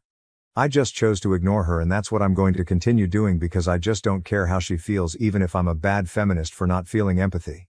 Sorry, my first language is Spanish and I wrote everything pretty annoyed. Edit. No, I can't block her because she's still living with him and I need to have her contact me in case of an emergency with my daughter. And honestly, it's weird to have so many comments and even private messages from people wanting to tell me what I should send to her and even writing what I feel. I'm sorry, but there's no way I'm going to use the message of a stranger who doesn't know how I feel or the whole situation to say something to someone. I feel like a lot of people in the comments are reflecting their own traumas. Update. Hi, it's been a while since I posted and I just wanted to give a little update for people who were worried. First of all, my mother was a lover for a long time when I was a teenager plus during my adulthood. Their relationship lasted long years until he died. I think his wife never found out about his affair. That's why my mom manipulates me so much into not judging my ex's wife, because no one chooses who to fall in love with. My mother always reflected herself on that woman, and that's why she said that my ex-husband and his lover, now wife, are soulmates and I shouldn't get in the way. I was very young. At the time I could only lean on my mother for a little support, and well, narcissists always catch vulnerable people. Nowadays I don't have much contact with her, but my daughter spends time with my family. And about my friends, well, I am a feminist activist and opinions regarding lovers are divided because most of them are on the liberal side. Most of the times is seen as something misogynistic to judge them because they are single women and the man is the one we should blame, plus we need to be sororas with other girls. So I expected that reaction from most of them. I agree with that in most cases, but not in this one. I can feel empathy when the woman did not know or when she is a minor being groomed, but in this case I do not feel any pity because she knew well what she was doing. Women can also be mean and cruel. Women can also choose to be the bad guys in the story without someone manipulating us, because we are not weak, and my ex's wife is that kind of woman. No one manipulated her into doing anything. I'm sorry, that explanation was perhaps unnecessary, but there were people who didn't understand my family's and friends' behavior, and honestly it feels good to vent. I have spoken with my ex's wife because honestly a few days ago I had a really stressful day and the last thing I needed was to see her messages in my WhatsApp, so I just exploded. I planned to continue ignoring her, but that day I was upset about things about my work and I ended up telling her everything. I sent her an audio telling her that I'm not interested in her life or in the fact she's suffering. I told her that I am not her friend nor am I interested in being one. She never asked me for forgiveness and now she expects me to start the group of women cheated on by my ex. I told her other things and I would love to be able to post videos here. I told her that she knew very well what she got herself into. She knew well that my ex was capable of cheating on the mother of his baby, but she still decided to marry him and live the stupid fantasy that she could change him and that she was different from all the other women he was with. God, I hate long audios, but it was +5 whole minutes telling her that her situation and mine are nothing alike. I think that was my greatest catharsis. She got upset and we started arguing. It was quite tiring, and the last thing I want is to have problems after 17 years of having normal co-parenting. I know they are not going to get divorced and that means I will have to live with her in my life forever, so I sent a message to my ex resending him one of the audios she sent me. I took the work to listen to them all and she never apologized to me. I don't need her apologies, BTW. I don't care, but some comments asked me about that. They were just audios complaining and wanting us both to speak badly about him or wanting to have me as her free therapist. I told my ex to tell his wife to calm down and pay for a psychologist. He apologized to me and told me that they are both working on the marriage, so they're at the stage where she still feels angry and insecure with him. Like, yes, obviously, idiot. So since I suffered the same, no, it's not the same, she felt that we could share the pain. He told me that they both started going to the online conferences of I don't know what couple who teach how to get over an infidelity. Sometimes I feel envious of people who can scam others so easily. Anyway, I told him that I'm not friends with her and that this affects our co-parenting, so he should put a stop to her if she doesn't understand what I say. In the end he reluctantly told me he was going to talk to her, and I've gone 3 days without any message from her, except today one where she just told me that my daughter was sleeping there. So I guess it worked. I don't care if they live a happy or miserable marriage. I don't care if she's happy knowing that he cheated on her but stays with him anyways. I just want to live in peace without getting into trouble with people who at plus 40 years old are still living mentally in high school. My sister banned me from her wedding, claiming her fiancé has feelings for me. Now he's refusing to marry her over it. Hello everyone, I'm Michelle, 20F, and I would greatly appreciate your feedback. Emily, 25F, is my older sister, and she is expected to marry Jonathan, 25M. Between them, everything appeared to be ideal. We all believed they were meant to be together, and they had been together for years. However, things have just taken a very odd and surprising turn, and now their wedding is in doubt. Why? My sister won't let me go to their wedding, therefore Jonathan has declined to marry her. Furthermore, Emily thinks Jonathan has feelings for me. I understand how crazy that sounds, but allow me to clarify. For background, I don't have a close relationship with either my parents or my sister. I kind of drifted away from them once I started college, but it's not like anything major happened to trigger a fallout. Since I moved out for school, I haven't really spent much time at home. I would usually travel or go to my grandparents' house during spring holidays rather than returning home. Simply said, it seemed like a better alternative than having to cope with the unpleasantness of being at home. The problem is that I'm not at all like my sister or parents. If it makes sense, we've never really clicked. I'm not truly a part of their universe, which is their own. They never seem to understand me, and to be honest, they never made an effort. They would all bond over something I didn't care about while I was growing up, and it seemed like I was speaking a foreign language anytime I brought up something I was interested in. They would simply listen, nod, then return the conversation to their own interests. So I gave up trying after a time. But here's what hurts the most. They made no attempt to contact me as I began to distance myself from them. They seemed to be quite content with me removing myself from their lives, almost as if they were glad to see me go. To be honest, that hurt. Family members should be aware when one of their own is gradually fading away, but they didn't appear to give a damn. It simply validated my long-held belief that I didn't belong with them. I eventually only went to see them for important occasions like birthdays and holidays. Even so though, I still felt more like a visitor to their lives. I would arrive, take care of the family business and then depart. The dialogue was always courteous but superficial. There was no genuine connection, no warmth. Additionally, Emily and I never shared the strong sisterhood that many siblings do. She has always been the family's golden kid, the one who did everything right, went down the route my parents desired and blended in flawlessly.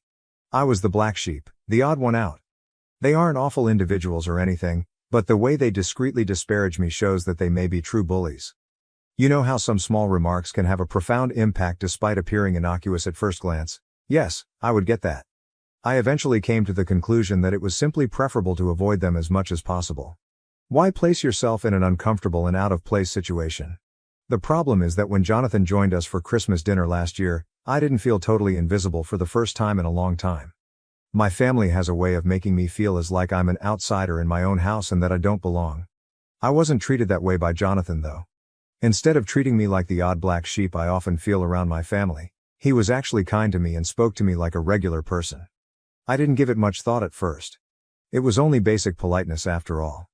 However, Emily was very troubled by this for some reason. It's not as though Jonathan and I were engaging in a meaningful, private discussion. We simply discussed a variety of topics, including travel, school, amusing incidents at work, and other everyday topics. However, Emily seemed strange about it right away. I tried to ignore the cold stares she kept giving me during supper. That is, until she addressed me directly later that night. I will always remember that. She said, "I know what you're doing," and drew me aside. "You're attempting to take my boyfriend, even though you've always been envious of me." To be honest, I was stunned. Steal her man? I mean? Even so, where did that originate? She refused to let it go even after I told her she was being foolish and laughed it off. She insisted that I was being too nice with Jonathan and that he was acting strangely around me. It was such a crazy charge that I wasn't even sure how to react. Where the hell was this coming from? Being the center of attention has always been Emily's thing. My folks adore her, she's the ideal person. She's their golden child, so I understand. But saying that I attempted to snatch her fiancé. Even for her it was a new low. Like I normally do with her drama, I tried to ignore it. I assumed she was simply being insecure or worried for whatever reason because we're not close anyhow.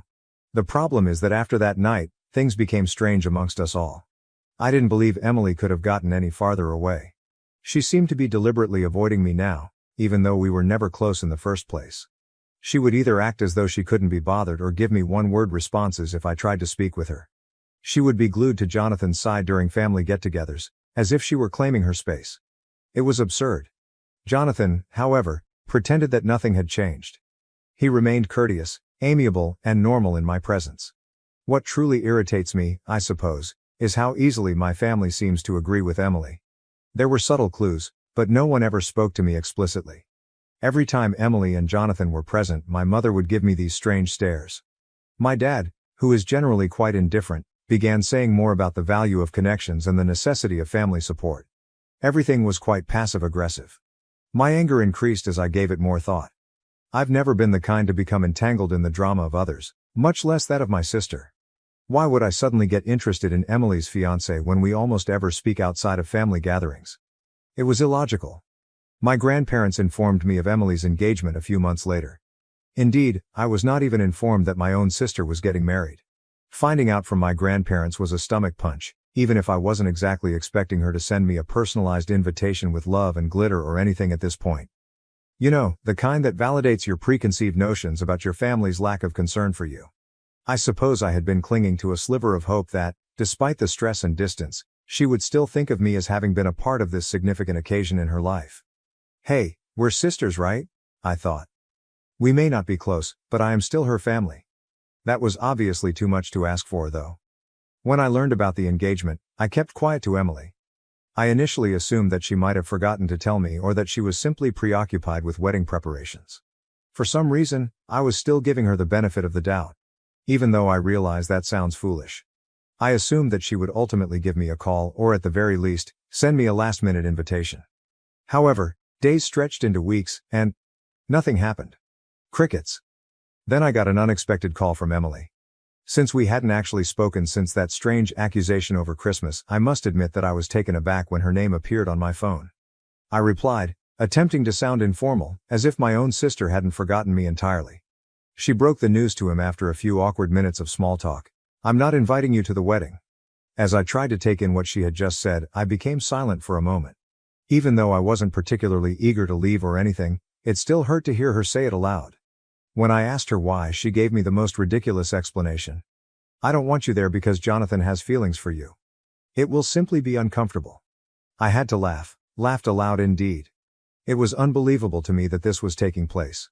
To begin with, Jonathan has no affection for me, and even if he did, I wouldn't have stood up during the ceremony to declare my unwavering love for him. I didn't even want to argue because it was all so absurd. I simply hung up after saying, "Have a great wedding and happy marriage." It didn't really matter to me whether or not I was a part of her special day because I didn't need that turmoil in my life and, to be honest, we weren't close. Emily and I were living in two entirely separate universes, and I had long since accepted this. However, I simply needed to let things out and perhaps gain some external insight. Am I the only one who thinks this whole thing is crazy? Have any of you had a similar situation? I would appreciate any guidance. Update 1. I need to write this all down while it's still fresh in my head since yesterday was completely crazy. Emily's rehearsal dinner descended into total mayhem, and I was somehow pulled into the center of it all. My phone started exploding when I was spending a typical Thursday night cuddled up with my laptop, working on an assignment. I chose to ignore it at first. Lately, I've gotten fairly adept at that. However, in less than 10 minutes, I saw that I had 7 missed calls from my dad. My dad doesn't call more than once now. He's the kind that assumes you're busy if you don't respond right away and will try again later. 7 calls then? There was clearly a problem. He was trembling when I finally answered. He sounded like someone I had never heard before. "Michelle, you must visit the location immediately." Like a broken record, he said, "Right now." He just replied, "It's about Jonathan and Emily," when I inquired what was wrong. "Just come, please." His voice was so desperate that I was a little alarmed. But here's the thing, did they really think that I would just drop everything and rush to their aid after all of the turmoil, allegations, and exclusion from the wedding? I told him just that. "Remember, Dad, I'm not attending this wedding." Emily was rather explicit about that. "Michelle, please," he replied. "Jonathan is unwilling to hold the wedding without your presence." I was halted in my tracks by that. What? My phone beeped with another call, this time from Mom, before I could comprehend that bomb. She was crying, really crying when I turned over. She kept saying, "Your sister needs you." as if she had forgotten how they had all treated me during the previous few months. Listening to her cry about sisterly love and family loyalty when they had been okay without me until things went wrong was weird. Emily then called in a shambled, hardly comprehensible voice. Jonathan apparently showed up for the rehearsal dinner and asked me right away where I was. He lost it when Emily informed him I wasn't invited, but it was more subdued and disappointed than furious. He declared that he could not marry someone who would treat their own sister in such a manner in front of their friends, the wedding party, and both families. Recounting it, Emily sobbed into the phone. He claimed that after observing their treatment of me, he couldn't be a member of a family that would reject someone in such a way. I was just like mom and dad, he stated, adding that he didn't want to be around such poisonous behavior. If I'm being honest, a significant portion of me felt validated. At last, someone had witnessed what I had endured for years. In fact, someone had spoken up and declared that it was unacceptable. Emily wasn't finished though. In between sobbing, she began outlining this intricate plan for me to visit the location and explain that there was only a major misunderstanding and that I was the one who decided not to attend the wedding, claiming that it was entirely my idea. She persisted in repeating, "We can fix this. Simply come and inform Jonathan that you have no intention of attending the wedding. Inform him that you were never left out. Michelle, please. I can't let him go." It was all breathtakingly audacious. It's absurd that after months of me behaving like a man-stealing villain and being told outright that I wasn't allowed to her wedding because her fiancé could be attracted to me. She wanted me to lie in order to keep her connection intact after making me feel like trash in my own family. I let her cry on the other end of the line for a long time without saying anything. Then, as coolly as I could, I said, "I won't lie to you, Emily. You are now dealing with the repercussions of your decisions to ignore me and treat me as though I didn't exist. Fixing it is not my responsibility. But he'll hear you out." She almost let out a scream. "He believes in you." I answered, "Perhaps he trusts me because I've never given him a reason not to. Perhaps he has doubts about your true identity because of anything he perceives in the way you have treated me. In any case, I won't be attending the event and I won't tell lies to improve your reputation." She was still complaining when I hung up. I then made myself a cup of tea, switched off my phone entirely, and took a seat to truly think about what had just transpired. My phone continued to light up with notifications over the course of the following several hours. I examined it and found voicemails from my parents, missed calls from Emily's pals, and texts from relatives I hadn't spoken to in years. The entire family seemed to have banded together to try to coerce me into cleaning up Emily's mess. But what do you know? For the first time in my life, I was very sure that avoiding them was the proper thing to do. Jonathan alone had been able to see through their actions. Not because of anything I said or did, but because of how they treated me, he had come to that conclusion. And to be honest, that seemed like the fullest confirmation I could have hoped for. Last night, I went to bed without using my phone, and I slept better than I have in months. For once, let them handle the consequences of their own behavior. I'm done cleaning up other people's crap and being the family scapegoat. My grandparents, who are the only relatives I still communicate with, informed me this morning that Jonathan is not returning calls from Emily or my parents. It seems that he has informed his family that the wedding is final. My parents are working feverishly to contain the damage, Emily is inconsolable, and I'm just sitting here, at last content with my choice to keep my distance. I realize this is lengthy, but I had to say it all. I appreciate all of the comments on my previous post that affirmed my choice to keep my distance from my family. You were okay. Sometimes it's best to take a back seat and let others deal with the fallout from their own behavior. Update 2. Many of you inquired about my early years and the reasons behind my prolonged estrangement from my family. Since it's a somewhat weighty story, I didn't delve into it in my first post, but in light of recent events, I believe this is a good moment to explore some of it. The problem is that I suffer from social anxiety. I always had the feeling that something was wrong with me as a child, but I was never able to articulate it. However, my parents were traditionalists who thought mental health conditions were merely pretexts. They would frequently say things like, "You need to toughen up," or "You're just being dramatic." They would label me weak or lazy if I ever showed signs of anxiety or a panic attack, as if I was choosing to feel that way. When I look back, I can see a lot of warning signs. I had this big presentation for English class when I was 15. The thought of standing in front of 30 students was a recipe for a social anxiety disorder. I had trouble sleeping the night before, and I felt physically ill the morning of. I begged to stay at home and informed my parents. My father's reaction? "Your nervousness won't cause life to stop. Quit making a huge deal out of everything." I ultimately experienced a severe panic attack in front of the class. My voice began breaking. Some children even started chuckling. and my hands were shaking so much that I was unable to grip my notes. The room seemed to be whirling, but I was unable to go out. Rather than offering consolation, my mother simply remarked, "See, you made it through." All that drama was in vain. Everything was made worse by Emily, who was the ideal sister. She was the student body president, the debate team captain, and pretty much everything else that I couldn't be due to my anxiety. When she had large gatherings of her friends, people would remark that I was the weird sister who never came out of her room. I heard Emily say to her pals once, "Yeah, she's just antisocial. She believes that she is too good to be with anyone." My life changed when I was in college. My first semester was a total meltdown for me. Being away from home, adjusting to new social circumstances, and attempting to balance my anxiety while attending classes became too much to handle. I recall feeling like I was dying while I sat in my dorm room, gasping for air. I was almost dragged to the college counseling center by my roommate, who, bless her, saw something was really wrong. The first person who truly listened to me was Dr. Martinez, whom I met there. She didn't urge me to toughen up or minimize my emotions. Rather, she assisted me in comprehending my condition. Dr. Martinez suggested seeing a psychiatrist for a proper diagnosis after a few sessions. It was like finally giving the monster I'd been battling my entire life a name when I received that diagnosis of social anxiety disorder. It wasn't seeking attention or being dramatic, as my family had always insisted. It was a legitimate ailment, and more significantly, it was treatable. The sessions of treatment opened my eyes. I learned from Dr. Martinez that my family's actions were not only unsupportive but also purposefully damaging. She gave me advice on setting limits, advocating for myself, and identifying harmful behaviors.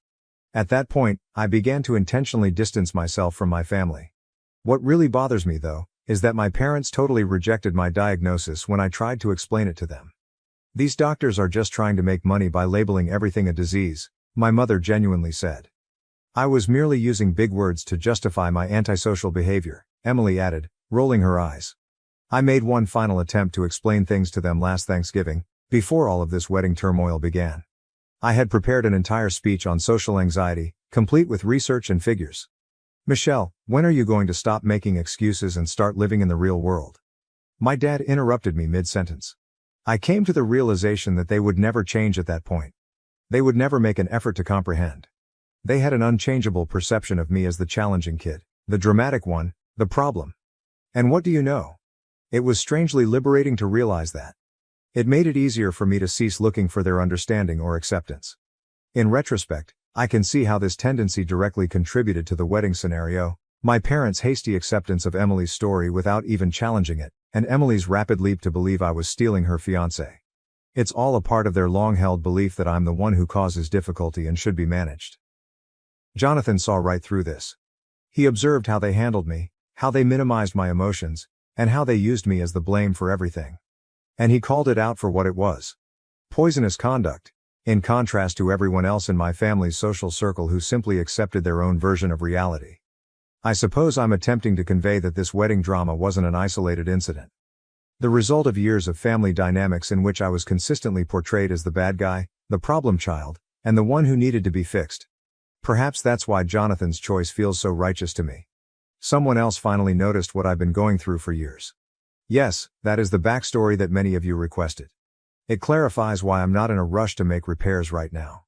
I've spent far too many years attempting to change how my family views me, to get their understanding, and to gain their acceptance. I've finished that. Accepting that certain individuals, even members of your family, will never understand or accept you is sometimes the healthiest thing you can do. Update 3. A month has passed since everything went wrong, and I must now reveal the last portion of this tale. At least now I can say that what began as a wedding drama is really finished, even though it has grown into something I never could have predicted. Emily lost everything when her wedding was called off. My new phone number was somehow obtained by her, and she shared it with everyone she knew. I was suddenly inundated with hundreds of hateful comments from strangers, her acquaintances, and distant family members. Guilt-tripping and downright intimidation were among the threats. The vandalism followed. Classic Emily, who used to do this to girls she detested in high school, was the first to leave eggs in my car. She escalated when that failed to get the desired response. I can't even remember how many times I discovered my mailbox ruined, my car vandalized, or my apartment door covered in offensive notes. She cut all 4 of my car tires and left a threatening note in her distinctive handwriting, which was the last straw. My parents consciously chose to ignore Emily's actions during all of this. Girls will be girls, or you need to be more understanding of your sister's pain, was their standard response to every event. They dismissed it as Emily just wanting to talk, even after I showed them security camera footage of her attempting to break into my flat. However, I was ready because of this incredible Reddit community, especially those who suggested that I install security cameras and record everything. I learned from the attorney you suggested that this constituted criminal harassment and vandalism rather than just family drama. Using witness accounts, video evidence, photos, and hundreds of threatening messages, we created a solid case. Emily ultimately realized she had gone too far when my lawyer provided our evidence along with the cease and desist notice. Her attempted break-in was captured on security tape, which was especially damaging. She attempted to bargain through her own attorney, stating that if I dropped everything, she would cover the damages. However, I declined. This was about accountability and penalties, not money. The court case proceeded quickly and decisively. Emily was accused of attempting to break and enter, criminal harassment and vandalism. She was given a permanent restraining order, required therapy, and a 1-year suspended sentence. Given the deliberate nature of her conduct and the substantial evidence of her increasing behavior, the judge was especially severe. My parents' response to the decision was expected. For destroying your sister's life over a few pranks, they accused me of being callous. In fact, they advised me to just move away if I felt unsafe, after I told them that Emily had repeatedly harassed me, damaged my belongings, and attempted to break into my house. I never intended to speak with them again after that. An out-of-court settlement was reached in the civil litigation. In addition to the damages for emotional distress and lost wages, Emily had to pay for all the harm she had caused. Her campaign of harassment on social media has cost me a number of freelancing businesses. More significantly, the settlement included a non-contact clause that prohibits our parents from serving as middlemen or flying monkeys any longer. According to my lawyer, Emily and my parents' concerns about their reputations played a role in the speedy settlement. It turns out that their concern for the opinions of their country club pals is far greater than their concern for doing the right thing. Normal. Since then, I've relocated to a new apartment in a building that is secure and under constant observation. My social media accounts have been closed down. My contact information has been totally updated, and my clients have been incredibly understanding of the situation. Someone who heard about my situation and was impressed by my handling of it even extended an offer of employment to me. The most unexpected result of it all? For the first time in my life, I feel liberated. The expectations and criticisms of my family are not weighing on me. I am no longer the scapegoat. I'm just Michelle, creating my own life according to my own rules. I'm neither the dramatic nor the challenging child. My life was actually altered by the Reddit community, who helped me through everything. In court, your recommendations on documentation and security precautions were crucial. When I started to doubt myself, your encouraging remarks kept me going, and your accounts of similar situations made me understand I wasn't alone. Remember that sharing DNA does not give someone the right to mistreat you if you're dealing with toxic family members. Walking away and letting them deal with the fallout from their actions is sometimes the healthiest course of action. It's about establishing limits and demanding respect, not about getting even. With therapy, my social anxiety is improving, but it's still there. It turns out that a lot of it was related to the continuous criticism and gaslighting I experienced as a child. Who would have thought that removing poisonous individuals might be such a successful treatment? I will no longer be updated now that this phase of my life is genuinely over. I'm concentrating on my education, profession, and creating a new network of chosen family members for support. I want to express my gratitude to everyone who supported me and followed my tale. You gave me the confidence to leave and the strength to advocate for myself. Living well is said to be the best kind of retaliation. The best closure, I would add, is knowing that you have finally advocated for yourself. I'm tired of being used as a scapegoat or victim by others. I've taken control of my life and will never look back. Reddit, thank you for everything and goodbye. I was uninvited from a wedding, left humiliated in the rain, while my boyfriend stayed at the event. Am I overreacting? Original post. Today, my 24M partner and I 24F, let's call him Eric, were invited to the wedding of one of his oldest friends from school. We received our save the date months ago, and the invite was addressed to Eric and Vicky. Our invite stated we were invited for the whole shebang, the service, the breakfast and the evening reception. Our RSVP required both of our dietary requirements for the breakfast, which we replied to ages ago. I thought this was pretty awesome and generous of the bride and groom, as I had never met either of them and Eric was only close with the bride, so it was a very nice gesture. The wedding is a few hours away from where we live, and since neither of us drive, I booked train tickets in advance, which came to about £60 each return, and an Airbnb, which worked out at £90 between us. We don't earn a lot, so this is quite a big spend to justify. However, since they had invited us to the whole wedding, we thought it would be rude not to go. The bride also specified colors we should wear, so I bought a new outfit since I didn't have anything formal that would be suitable. Not the end of the world, but with Christmas coming up it was a bit difficult, and I had to be really frugal all through November to make it work. Total spend was probably double what I would spend monthly on fun stuff like going out for dinner or drinks or new clothes. We got to the service and it was beautiful. The bride looked lovely and it was very emotional. I get nervous at weddings, couldn't say why. And so I hadn't eaten beforehand, figuring the 4-course breakfast would fill me up nicely. After the ceremony, we went straight into the venue to have drinks and sit down at tables. We were towards the back of the line into the venue, and so half the congregation had already sat down. We glanced at the seating plan, saw Eric's name and headed over. There was no place setting for me. Eric found his name, but there weren't any free seats at the table.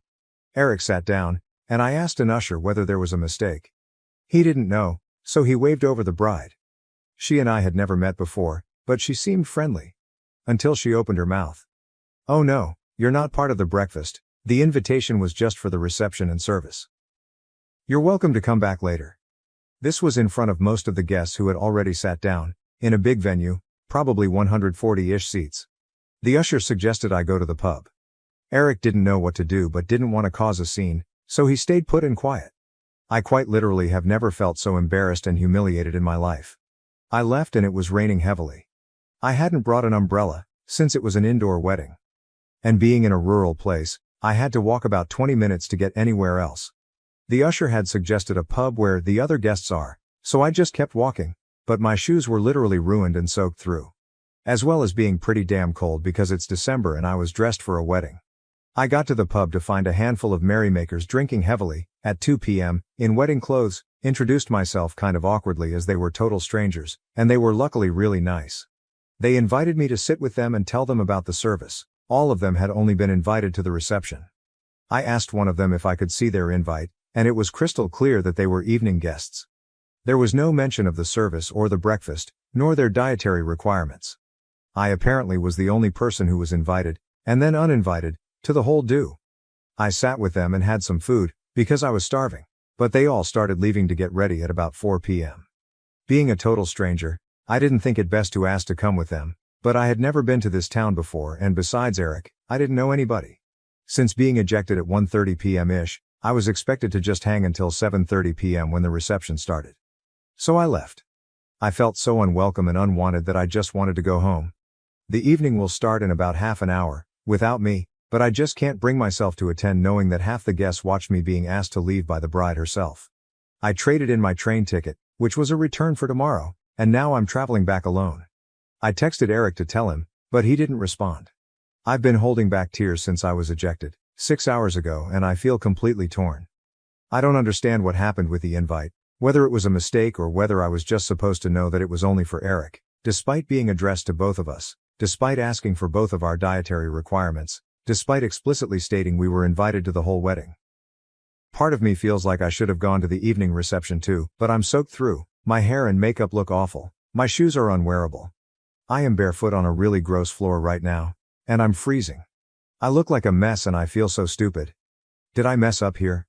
I feel like I've just been totally fucked over, and I'm really upset that Eric didn't stand up for me or say anything or leave the breakfast with me, although I think that's less because of malice and more that he's just a bit hopeless when put on the spot. I've never heard of a wedding where you invite a +1, by name, but then they aren't invited to as much of the wedding as the other half of the couple. Nobody else at the wedding had this happen. I don't see how it can be personal since I've never met any of them before. I'm really upset and can't wrap my head around how weird today has been. If this happened to you, what would you do? TLDR, went to a wedding, got uninvited halfway through. Am I overreacting by being hurt? Edit. So this blew up way more than I expected. Thank you everyone for your words of support, it's really helped and I've gone from a wobbly wet mess to a cackling harpy with my big glass of wine. You guys don't hold back on your opinions and I kinda love it. It's nearly bedtime here. Eric stayed at the party and presumably is still there. I came home and felt a lot better knowing how shitty a situation this was. Karma's a bitch, and when they go low we go high, So I'm going to go to bed and sleep on it and think about next steps in the morning. A lot of people think I should dump Eric, whereas that had never crossed my mind. I was mostly pissed off with the bride and the MOH who may have been involved too, I don't know. Eric will be coming home sometime tomorrow, and we're going to talk. I want to hear his piece because he's been drinking since lunchtime. He might just be a dum-dum rather than a full-blown asshole. Either way, no wind-up sudden decisions right now. I will try to come back and update as and when anything else happens. Thanks everyone. 3 relevant comments. Plain truthiness. The person who messed up was the bride, which is an utter word I don't use but she is, and Eric, who is appalling. I absolutely cannot believe that he didn't walk out with you. What the hell was he thinking? Did he used to date the bride or the bride's sister? Oopie. Funny you say that. The maid of honor is his ex. Although we were not aware until we saw her name in the wedding booklet at the ceremony that she would even be there. However, there is a lot of bad blood between them. If she was going to intervene to remove anybody, it would have been him. Update. Basically, I went to a wedding of my boyfriend's oldest friend from school and got uninvited from the wedding breakfast as it was starting. My boyfriend stayed at the wedding. I hadn't expected the big reaction to my first post, and just want to say thank you to everyone who gave advice and was supportive. I was feeling super shitty when I initially posted, and after an hour of drinking wine and reading your comments I felt a lot more sane and calm. I wanted to clarify a few things that people were confused about or that weren't clear in my first post. I'm in the UK and our weddings are different to the way weddings are held in the US. Traditionally, there is a ceremony, the wedding breakfast, which is a sit-down 3-course meal. Although it's called breakfast, it is usually in the afternoon, followed by speeches, and then an evening reception which is like a disco. It's not uncommon for people to invite only relatives and close friends to the ceremony and breakfast, then invite lots of evening guests for the reception. However, it is uncommon to invite somebody to the ceremony and reception, but not the breakfast, as then they are kind of left to entertain themselves somewhere for 6 hours. Having talked to friends and coworkers since last weekend, what happened to me was a serious no-no in terms of etiquette. Me and Eric have been together for nearly a year and a half, we live together, and we have a pretty strong relationship. He had no past romantic connections with the bride, I'll call her Marie, which some people were asking about. They went to school together from the age of 4, 10, and remained in touch as pen pals, Facebook friends since then. They rarely see each other in person, and the wedding was the first time he would see her in about 2 years. There was zero phone signal at the venue. We noticed this when we arrived for the ceremony and were a little annoyed as the wedding had a hashtag which we couldn't exactly tweet about with no signal. This is important later. We didn't know this until we arrived at the wedding, but the maid of honor, Helen, was Eric's ex-girlfriend. They were together for 3 years, and she cheated on him and dumped him. They have a lot of bad blood and do not have any contact with each other. Okay, so on to the update. After leaving the ceremony I got straight on the train and went back to my hometown. I was on the train when I wrote my first post. When I got home, I told my parents everything and they weren't particularly impressed, and like most of the posters here they were perplexed that Eric hadn't come with me. My mum gave me a big hug, ran me a bath and poured me a glass of wine, and I just tried to relax and forget about my day from hell. I still hadn't heard from Eric, but texted him to let him know I was home safe and would see him tomorrow. Eric texted me back at about 9 p.m., asking me what I meant by home or the Airbnb that we had booked nearby to the venue. I clarified, and he said, "Okay, I'll see you tomorrow. Love you so much, X." Didn't really know what to make of it since the whole day had just been such a massive fuck up. So I finished my wine, watched a Disney movie and went to bed. The next morning, given I still hadn't really heard from Eric at all, I assumed he would be getting in at about midday, so I got up early and started wrapping Christmas presents. At 8 a.m. I heard a key in the door and what do you know, it's Eric, still in his crease suit, with red eyes and looking like death. He wasn't really making sense, so I made him have a shower and warm up, made coffee and decided to talk once he was looking human again. We sat down together and pieced together his side of the story. Basically, once I had left, Eric was absolutely livid with Marie. He had frozen like a deer in headlights when she was asking me to go and was kicking himself that he hadn't done the right thing. About 10 minutes after I left, Marie turned around and said, "Oh, actually, a few people haven't turned up. Get Vicky to come back, we have space for her now." And Eric had tried to call me. Because there was no phone signal anywhere near the venue, he couldn't get through, and Marie pretty much immediately said, "Oh well, never mind, she didn't want to be here anyway." Which obviously was a pile of crap, and made Eric feel rubbish. The meal was a very formal, sit-down affair, so he just kind of grinned and bore it, assuming I would be coming back in the evening. Eric was the only person mentioned in the speeches, by Marie's father, who wasn't a family member, and apparently it was clear to everyone how disappointed he was that I wasn't there to share it with him. When I texted him at about 6 p.m. to let him know I was going home, he never received it. He was only able to text me at 9 p.m. by hiking down the road for 5 minutes to find a signal. All the while his ex Helen was being sickly sweet, asking where I was, why didn't I want to come and enjoy the party, was I shy? Apparently with quite the evil glint in her eye, like she had got exactly what she'd wanted. Neither of us knew she was the MOH until we got there, and given their bad relationship, Eric was pretty pissed off that Marie had failed to mention she had such a prominent role in the wedding. Whether Helen was behind the seating error, I don't know, but if she was, then Marie was just as bad in enabling it to happen.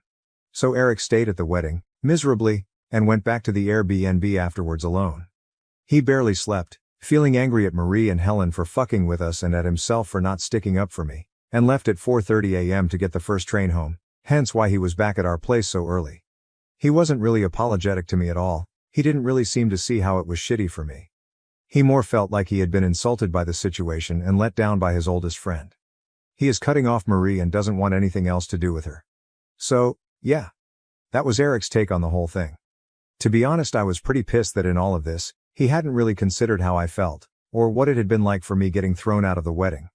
While what he had gone through was pretty crummy, he at least had been warm, dry and well fed. The indignation of your girlfriend being removed from an event you're at isn't really as bad as being the girlfriend, getting soaked in the rain, feeling humiliated and all the rest. So we talked, and I laid out why I wasn't okay with what had happened and why his reaction wasn't okay. He can be a bit of a lemon sometimes, and this feels like one of those times. He didn't step up to the plate, he just let the world wash over him and acted as a bystander. I'm still hurt by his actions and he still hasn't really apologized properly. I don't know if he understands that he did wrong too. But this isn't a deal breaker for me. It's a heavy straw on the camel's back, but the camel is still standing. We have a really lovely Christmas coming up, and after a really long autumn of working hard, all I want is to go back to the happy place we were before this fuck up, and honestly I don't want to think about it. So, I know a lot of you guys are going to drag me over hot coals for this one, but we're still together. I'm not going to break up with him over this, but it's a big dark mark on his record. As far as I'm concerned, he needs to get a lot of extra credit to get a pass this year, to use a terrible analogy, and I expect him to step up and really try to do better from now on. It's not really an ultimatum, but I'm willing to put this behind us if he can prove to me that he's invested in trying harder in this relationship from now on. If he doesn't, then I won't be sticking around. I love him a lot, but he needs to have my back, and be empathetic to what I'm going through. I'm sorry that this wasn't the victorious breakup update so many of you wanted, but I want a nice happy Christmas together. I'm not ruling it out as an option if things don't improve. But I want to give him another chance to prove this relationship is worth it. TLDR, Eric came home the next day, we talked, we're still together. Top comment. Throw _ switch. Things to think about. If Marie said only 10 minutes after you left that you could stay, why didn't he come and physically find you after his call didn't go through? If Marie said only 10 minutes after you left that you could stay, why didn't he go and find a signal to call you, 5 minutes away, after his call didn't go through? Why didn't he try and find a signal to call you, again, only 5 minutes away, until 9 p.m.? Relevant comments. It's all mine now. So I know a lot of you guys are going to drag me over hot coals for this one, but we're still together. Yeah, that's the important thing. You haven't lost him. And as for dragging you over coals, you're going to be the one to live with this selfish, conceited carpet, so really there's nothing more I can add that would push the point home more than some more occasions where he just dumps you at the side of the road because he's offended by how they disrespected him by treating you badly. Throw the switches comment makes a good point. He didn't even try to catch you up, go down the road to contact you, or even leave in disgust, because all he could think about was his own hurt feelings. You've got a great life coming. OP. I've set a deadline in my head where I need to see significant improvement in a few areas of the relationship, which I have told him is important if he wants us to stay together, and if that doesn't happen, I'm gone. If he messes up big time before then, I'm gone. Just giving him one last chance to pull himself up by his bootstraps and prove it's worth staying for. Mom secretly changed my wedding cake order and doesn't know I found out. What should I do? Original post, September 26, 2023. My fiancé and I get married this fall, and the cake has been a huge point of contention with my mom. Long saga, but the gist is that we wanted a dessert bar or cheesecake instead of a traditional cake. My mom initially insisted on having at least a small cake for just us to cut. We compromised and got quotes. Right before we put a deposit down, she decided that having just a cake for us and not for guests is tacky, so we needed to get a sheet cake to serve as well. We were annoyed because she was the one to suggest it, so we cut our losses and opted to do tiered cheesecake and mini cheesecakes, as we originally wanted. My mom would not let this go for the past 6 months. She then decided to focus on pushing for a groom's cake. My fiancé did not want one. When I told her this, she said it's really only a groom's cake in name and not about what he wants. I told her a firm no, multiple times because she wouldn't give up. That brings us to this week. I got a text yesterday saying she was at the bakery and paid for the order. I got suspicious because I never included her in those communications. I called the bakery today and was told by a very apologetic employee that my mom had added a multi-tiered groom's cake, with different fillings, flowers, the whole kit and caboodle. We still have cheesecake, but I feel like it'll look silly next to what is essentially a wedding cake. My question now is, what do I do? She doesn't know that I know. I'm furious and hurt. Obviously it's just a cake, but it's not really about that now. She went behind my back and crossed multiple boundaries after I told her no. Am I being a bridezilla for not letting her have her traditional wedding cake? Relevant comment. Comment 1. Why should she have a cake at your wedding? If you don't want cake, just change the order back and call it a day. And add a password for all your vendors moving forward so changes can't be made without it. OOP. Everyone I've spoken to has either been in the camp of, well, they're paying for the wedding, or, not her wedding, not her cake. I think that's why I'm torn, because yes, they are paying. But changing the order behind my back. I'm more upset about the violation of trust than the actual cake, I think. Comment 2. It is not just a cake, it is a breach of your boundaries and your wishes. Cancel her order, put a password on all your wedding accounts. You are not marrying her, you are marrying your partner. OOP. Exactly. It's the breach of trust that's been the most upsetting. I need to call back tomorrow and see if it's possible to cancel and get a refund, since she paid in full. I suspect she did that intentionally, thinking she was being so clever. Comment 3. Ask the bakery to convert the cake into additional cheesecake and mini cheesecakes. Maybe a smaller groom's cake, that looks nothing like a wedding cake. Do not tell her you did this. When you go to the bakery, have a password put on the order so it cannot be changed after you make the appropriate changes. She thinks she got something over on you. If she does check on it, the password will stop her from making any other changes. If she shows up at the venue with yet another cake, instruct the people at the venue to put it in the back and not bring it out. OOP. Thanks for the advice. Having the cake changed to more cheesecakes is a good idea. Never in a million years did I think I'd have to become like one of the Redditors and password protect my wedding, but here we are. Update, December 30th, 2023, 3 months later. Hello again. A big thank you to everyone who gave advice on my original post.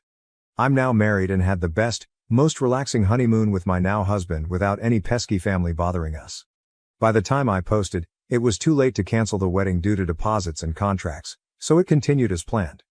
And to clarify, yes, my parents did pay for the wedding, although my husband and I made it clear several times that we did not expect or need them to pay for everything. No, I don't think paying excuses for my mom's actions. My parents reiterated that it was our wedding and we should do what we wanted. Clearly the cake was the exception to this, though she had previously said to get cheesecake if that's what we wanted. My husband and I got a laugh out of everyone's suggestions for how to handle the cake. Initially, I wanted to go the petty route and surprise my mom by calling the bakery to change the cake design to something she would find tacky that would reflect my husband's hobbies. You know, like a groom's cake should do. After taking a few days to weigh my options, I knew my desire for petty satisfaction would nuke my relationship with my mom, which had truthfully never had this dynamic up until wedding planning. I knew that she absolutely was the one in the wrong and acting like a child. And while I'm the actual child in the relationship, I wanted to be mature and handle this like an adult, if only for my own moral high ground.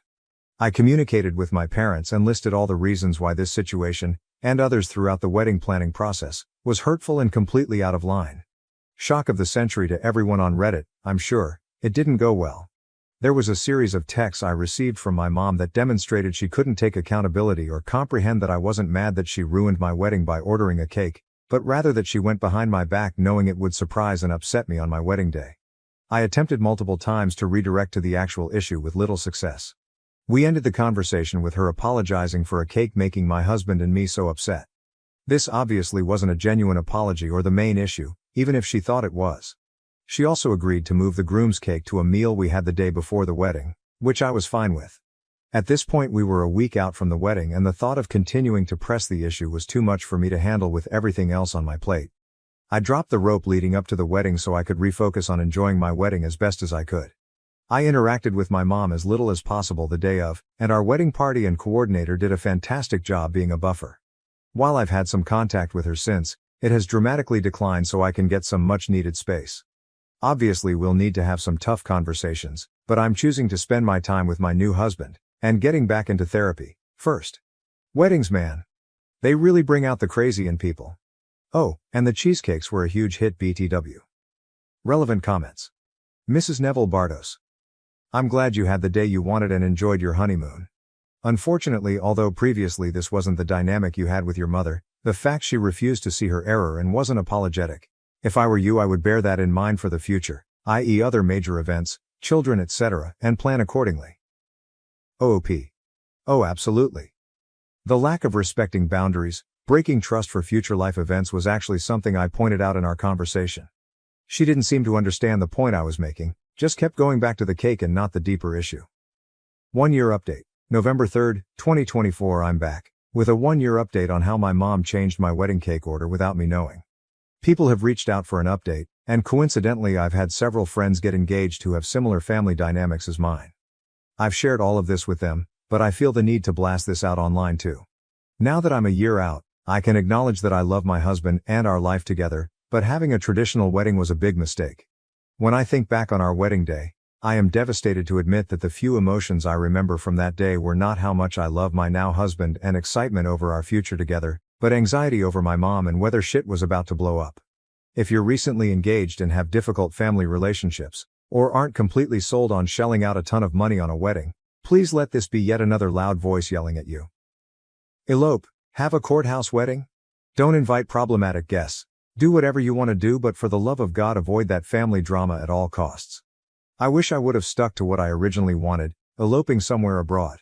But alas, I made my decision and have to accept it. What I didn't mention in my initial posts was that my relationship with my mom immediately and irrevocably changed as soon as I became engaged. Even though I knew she could be a lot, I had no idea what I was in for. If I could do it all again, I would have stopped that wedding planning train in its tracks after the first few signs of craziness. The cake was, unsurprisingly, just the last straw of craziness that happened. Greatest hits include, telling literally, and I mean literally, everyone she knew that we were getting engaged, less than 10 minutes after my husband told my parents he planned to propose, upon sharing the proposal photos with her, commenting on how big I looked in the photos, which are, to this day, ruined for me, told a family member, who commented on how beautiful I looked at a pre-wedding event, yeah well she's gained a lot of weight. Tried to crash my first look the day of my wedding and acted hurt that she wasn't invited. Did crash my first look and threw a fit when my wedding coordinator wouldn't let her in. Made the wedding all about how she never had a say in anything and that I was the controlling immature one. We do still have contact today, but it's limited and I am very guarded with what I choose to share. She never genuinely apologized or acknowledged the stress and hurt she caused. Short of some major changes on her part, I don't see that happening. So yeah, the moral of the story is to absolutely soak up the fresh excitement of getting engaged. But seriously, ask yourself if there's anyone in your life who will make wedding planning hell on earth.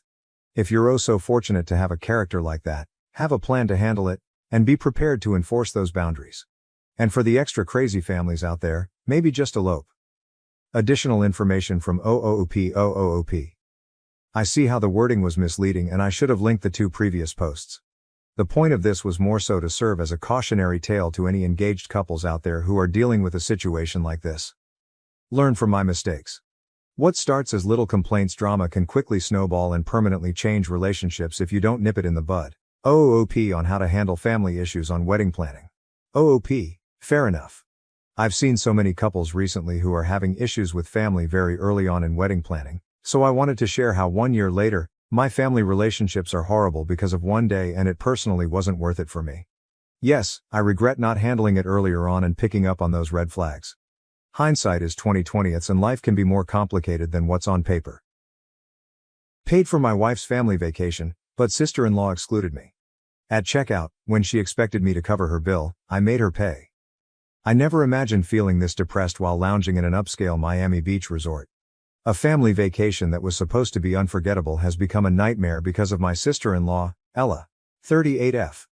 I am accompanied by my wife, Ray, 42F, her aging parents, 76M and 70F, and Ella. We have been married for 10 amazing years. I'm already at my wit's end because of Ella's treatment of me just 2 days into this vacation. Over the past 10 years, Ray and I have established a pleasant life together. We have both put in a lot of effort to get to the senior positions we currently hold at our respective firms. Our success is reflected in our lifestyle. To break up the routine of our hectic lives, we take at least 3 large vacations a year in addition to a number of weekend excursions. We are able to travel widely since we decided not to have children. We've made it a point to take Ray's parents along on one of our yearly vacations for the past 2 years. Her mother finds it difficult to travel with her father alone as his health has been progressively deteriorating. The trip this summer was particularly meaningful because Ray's father had mentioned that he had always wanted to go to Miami, where he and his wife had gone on their honeymoon almost 50 years prior. He spoke of it with a certain fervor that betrayed a dread that this would be his final opportunity to relive those treasured recollections. Given how expensive a week in Miami would be, I promptly turned down his offer to help with the costs. I wanted to do this for these individuals since they have been treating me like their own kid for the past 10 years. I can easily afford such costs because of my financial circumstances, and it was well worth the money to witness their happiness upon returning to Miami. When Ella asked to go with us, our journey took a very different turn. Ella has always been in a hard spot financially, unlike Ray and me. Her husband's salary hardly meets the necessities for her 3 school-age children. She would always remark that she hadn't been able to afford a real vacation since her honeymoon whenever we shared pictures from our trips. She came up to us directly this year about going to Miami. I consented even though I knew I would be responsible for all of her costs. Family should support family, after all. Ella's behavior seemed strange from the moment we arrived in Miami. Only a few hours after arriving at our beach resort, the first warning sign arrived. Ella recommended that the family take a picture in front of the breathtaking ocean scenery. In order to get everyone in the photo, I grabbed my phone and prepared to set the timer. She stopped me at that point. "Oh, would you just snap the photo for us? Mom, Dad, Ray and I are the only 4 people we desire." Her remarks were like a kick to the face. I said nothing, figuring they might have preferred a single picture of their original family. However, this was not an isolated incident. Ella made it the central topic of our trip. She would find a way to keep me out of every restaurant, tourist attraction, and special occasion. She kept saying, "Oh, just the 4 of us," or, "This one's just for family." I took over as the official photographer, spending all of my time behind the lens rather than creating memories with my wife and in-laws. Even worse, Ella began sharing these pictures on social media, fabricating a story about this family vacation in which I didn't exist. My in-laws would encourage me to participate in the pictures, and Ray would occasionally step in and stress that I was also family, but Ella always managed to sway the situation until I was back in front of the camera. For their ideal family reunion, I seemed to be nothing more than a walking ATM and personal photographer. I was looking forward to unwinding in the immaculate pool with its stunning ocean view after a long day of trekking and touring. I was about to enter the water when Ella hit me once again. "Will you be able to stay out a while? We want a picture of a girl that only includes Mom, Ray and me." What began as a seemingly simple request ended up involving me standing by the pool for an hour while Ella staged an ongoing photo session. The women appeared first, followed by a picture of a sibling and then another original family picture. Every time I attempted to join them, she would come up with a new combination that conveniently left me out. If my presence was such a hassle, I couldn't help but wonder why she had bothered to come on this vacation. The following day's boat ride incident was far more obvious. When we got to the tourist destination, they provided calm boat rides along the shore. Families with 4 people would love the boat's 2 rows of 2 seats apiece. However, we were only 5. Ella stepped right in with her idea before anybody else could offer a reasonable rotation scheme. She insisted that this arrangement would be perfect for family photos, and made arrangements for Ray's parents to sit together in 1 row while she took the seat next to Ray in the second. In the subsequent boat, I found myself surrounded by strangers. They also purchased a memento of their boat ride with the family. This is the text, punctuated and clearly divided into paragraphs. Currently, Ella's social media feed features the picture. My entire holiday experience was well captured in the souvenir photo from the boat excursion, when I was awkwardly crammed between strangers as my wife and her family had wonderful memories without me. I couldn't help but observe that I was always the one who had to be left out of any situation. Even though I was paying for this entire vacation, Ella never once volunteered to trade places or take turns being the odd one out. It was the same for dinner at the fancy seafood restaurant. I had been looking forward to this reservation for weeks, particularly asking for a prime table with an unhindered view of the sunset at one of Miami's most upscale waterfront restaurants. The hostess escorted us to a circular table for 6 when we got there, which was well situated to capture the golden hour light across the ocean. Ray's parents were seated across from us, and I had imagined us sitting together and taking in the scenery while we shared this beautiful time. Since Ella was a last-minute addition to our trip, she might have easily grabbed a seat on the side. Rather, Ella sat beside Ray before anyone could even bring out a chair, and her parents, of course, took the best seats. With my back to the sunset, I had deliberately planned this dinner around. I was forced into the worst conceivable position, between Ray's parents and the crowded server station. Ella's true colors came out when Ray attempted to defend me by proposing that we reorganize the seating. Telling Ray to stop being so clingy and reminding everyone that this was a family holiday, she yelled at her sister. As the evening wore on, the dinner only grew worse. I made an effort to engage in the discussion in the hopes of discovering some points of agreement, but Ella had other ideas.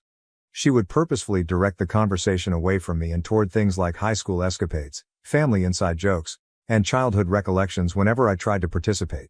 Ella would constantly interrupt and reroute the conversation, even when Ray and her parents attempted to incorporate me by providing background or making connections between stories and current affairs.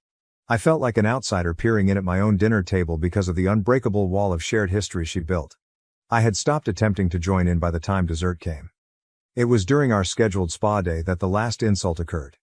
I had carefully set up private suites in the resort's opulent spa, one for Ella alone, one for her parents, and one for Ray and myself.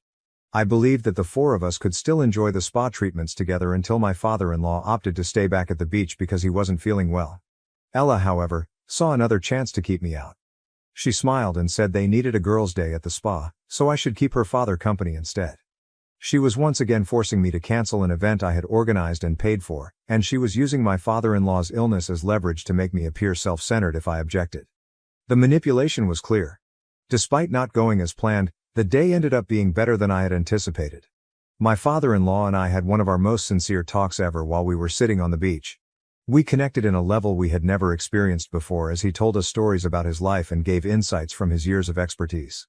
I wanted to vent my aggravation that had been building up over the trip by telling him how his younger daughter was treating me. However, I couldn't bring myself to burden him with family trouble when I watched him relish the ocean wind and share his recollections with such contentment.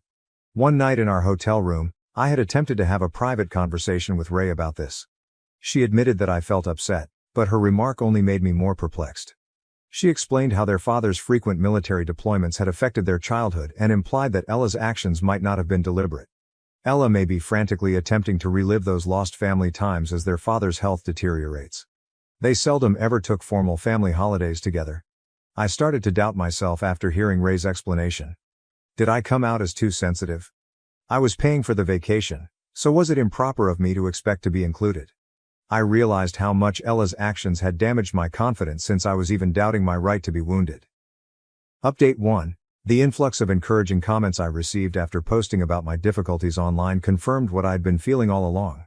People remarked that Ella's exclusionary behavior was too regular to be coincidental and that her behaviors demonstrated deliberate aim rather than careless oversight. Their viewpoints made it clearer to me that this was about fundamental respect and acknowledgement as a family member, not about having the right to be included just because I paid. My wife attempted to use their early experiences to justify her sister's actions, but the truth was more straightforward. Whatever Ella's reason, what she was doing wasn't acceptable. The persistent isolation and disrespect had gotten out of hand by the last few days of our journey to Miami. My breaking point was finally reached the morning before we left. In our hotel room, I sought some alone time with Ray and confronted her about her passive attitude during the trip, but her response remained centered on maintaining harmony. Although she admitted to observing Ella's actions, she maintained that confronting her would just cause drama and ruin what might be one of their father's final family vacations. Although what she said made sense, it seemed like yet another betrayal. Once more, family unity was being sacrificed at the expense of my sentiments. Something changed inside of me at that very instant. I nodded in agreement with Ray's request to move on, but my mind was already working out a strategy. Ella had joyfully savored the opulent lodging and facilities I was offering her, and she had spent the entire vacation treating me like an unwanted stranger.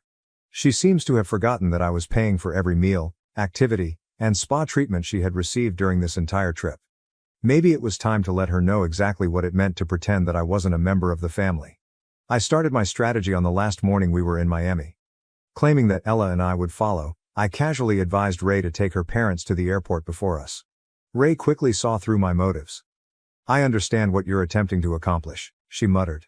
Her little nod was all the acknowledgement I needed. "Sure you know," I said, "and now you can remain neutral, as you have been for the whole trip." Ray appeared prepared to let karma run its course after observing her sister routinely keep me out of every family gathering for a week. When they were gone, I brought my well-thought-out plan to the front desk. The hotel's billing method was advantageous to me. All extra fees accrued during the stay were paid at checkout, even though the room rates had been paid in advance.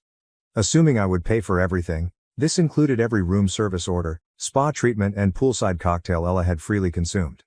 In an attempt to justify it for tax purposes, I asked the management to divide the bills by suite.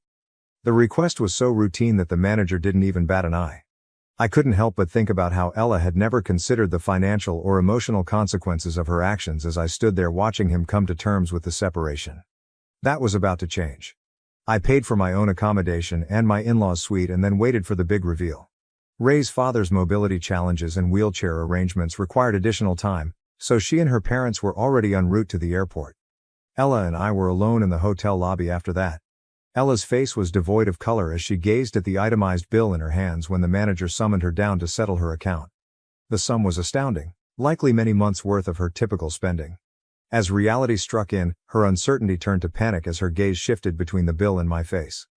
"You're not covering mine?" Then I remained calm. "I've already paid for my family. You can cover for yourself." Ella struggled with her credit card and gave it to the manager, her hand trembling a little. My suspicions were only verified by the declined transaction notification. She had been living far beyond her means for the entire week, confident that I would pay for it. Her credit limit was not even close to covering half of her debt, even when the manager swiped her card once again. She was now feeling the effects of all those girls-only spa days and fancy dinners, and this time, her assigned ATM wasn't saving her. It was pure theater for the next half hour in the hotel lobby. Ella paced back and forth, attempting to come up with a plan for dealing with this sudden issue. She would look at me frantically every few minutes, obviously hoping that I would give in and offer to pay, but I remained seated on the comfortable couch in the lobby, appearing composed while relishing every moment of her situation. I knew that if she had just apologized for her actions during the journey, I could have ended her agony with a swipe of my card. However, Ella's pride prevented her from doing so. Rather, as though she still had the right to my money after a week of treating me like an unwanted invader, she wanted me to offer to help. She finally took the call she had been putting off. As she described the circumstances, I could hear her husband's anger rising over the phone. He was demanding to know how she could spend so carelessly, as the bill she had accrued was almost equal to his entire monthly salary. The money was finally transmitted to pay the account after what seemed like an eternity of difficult conversations and perhaps some desperate promises on her part. Ella sat quietly in the taxi on the way to the airport, perhaps still analyzing her husband's reaction upon her return home. Her problems were far from done, but she was unaware of this. She found out I hadn't finished her flight check-in when we got to the airport, which was already getting close to departure time. She was left standing in the ordinary line, fumbling with her bags and getting more and more agitated as she watched the minutes pass, while I breezed through priority check-in. When I had discreetly booked business class upgrades for Ray, her parents, and myself at the gate, a pleasant surprise to round off their trip comfortably, that was the last straw. But Ella stuck with her original budget seat. The full tale was conveyed by the expression on her face as she walked past our roomy business class seats. She remained silent, but her stiff posture and clenched jaw said a lot. We had first-class service up front, but she sat in economy the whole time.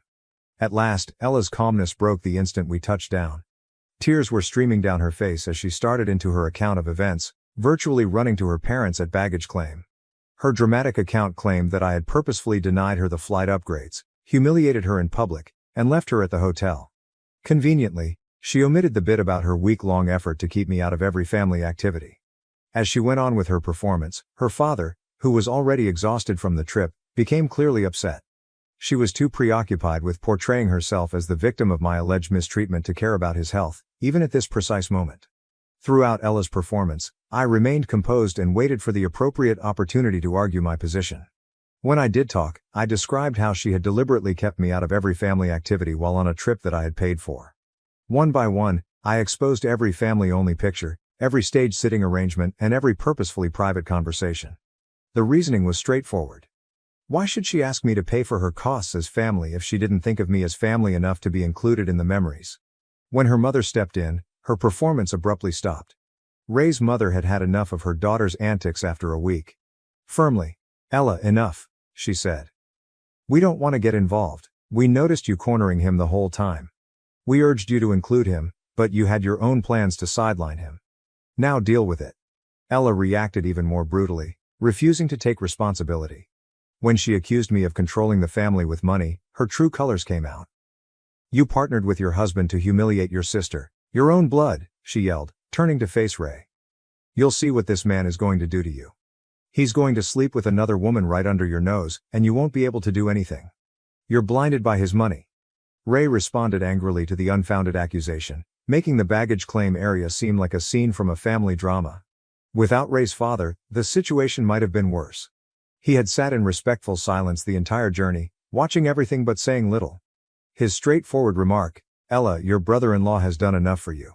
If you can't appreciate it, better keep your mouth shut," put an end to Ella's outburst, but the harm to family ties had already been done.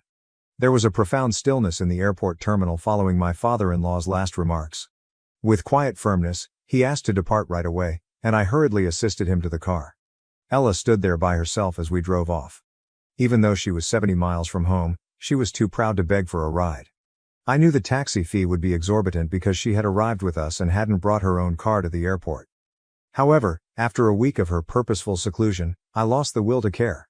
It was a quiet journey to my in-laws' house. They both sincerely thanked us for the vacation when we got there. The extended embrace from my father-in-law conveyed more than words could possibly express. Everything was validated by that hug. After we got home, Ray and I resumed our regular routines and at first avoided talking about what had transpired. Until Ray finally broke the quiet a few days later, the subject remained unexplored. She disclosed that Ella was dealing with severe financial repercussions. Her husband was seeking full reimbursement since he was upset over having to save her. Ella found it difficult to handle the payback as well as her usual credit card obligations when he declined to save her pompous butt, as he described it.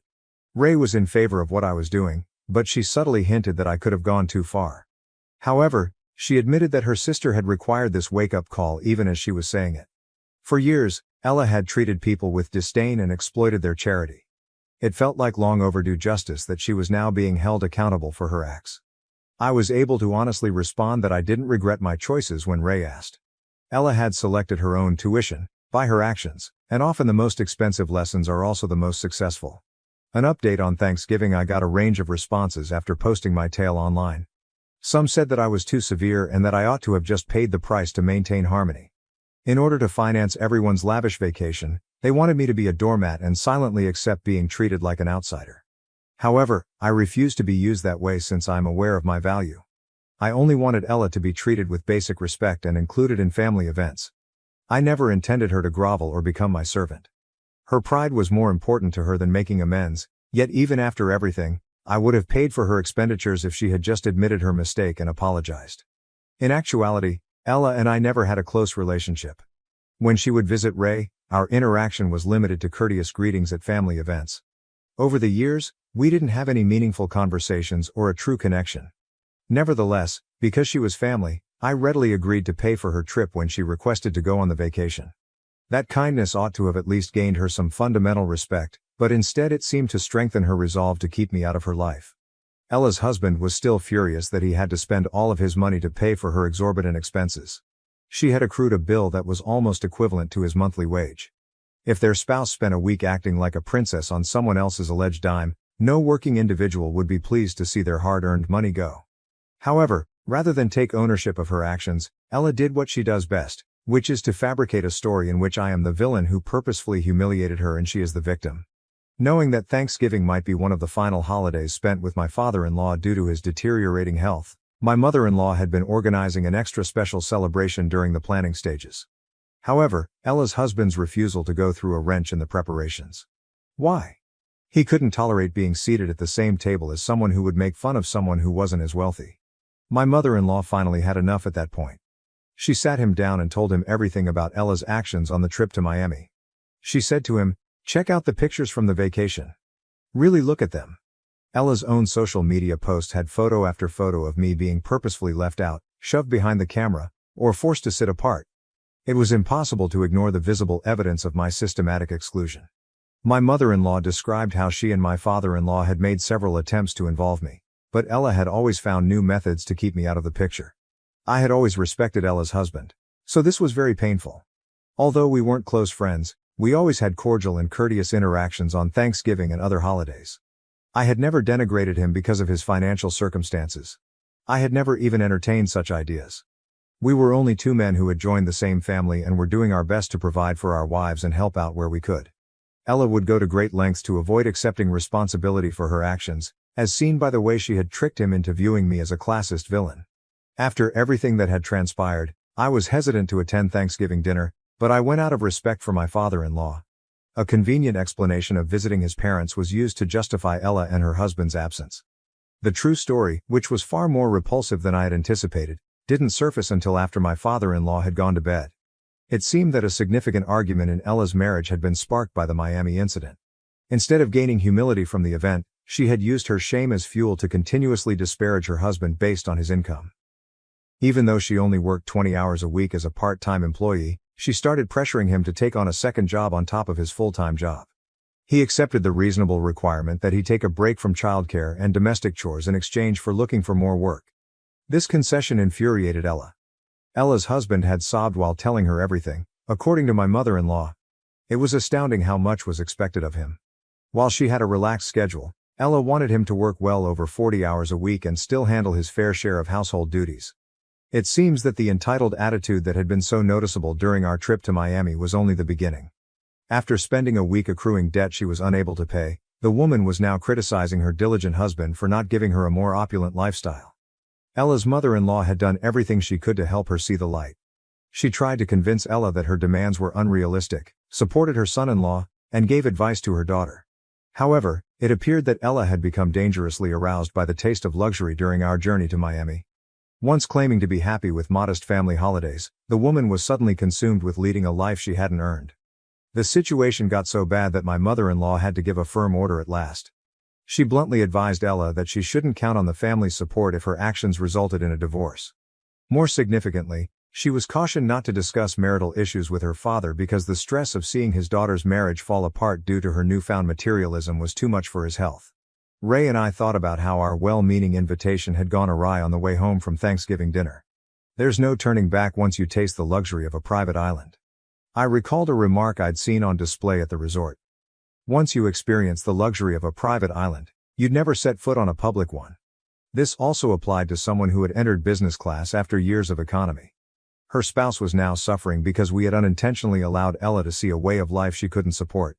I felt bad about the whole thing, not because I forced her to pay her own expenses, but because I exposed her to a lifestyle that had so thoroughly distorted her viewpoint.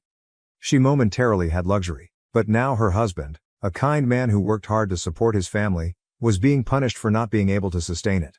All I could do was hope she would change her mind before ruining her marriage to live a lifestyle she couldn't afford.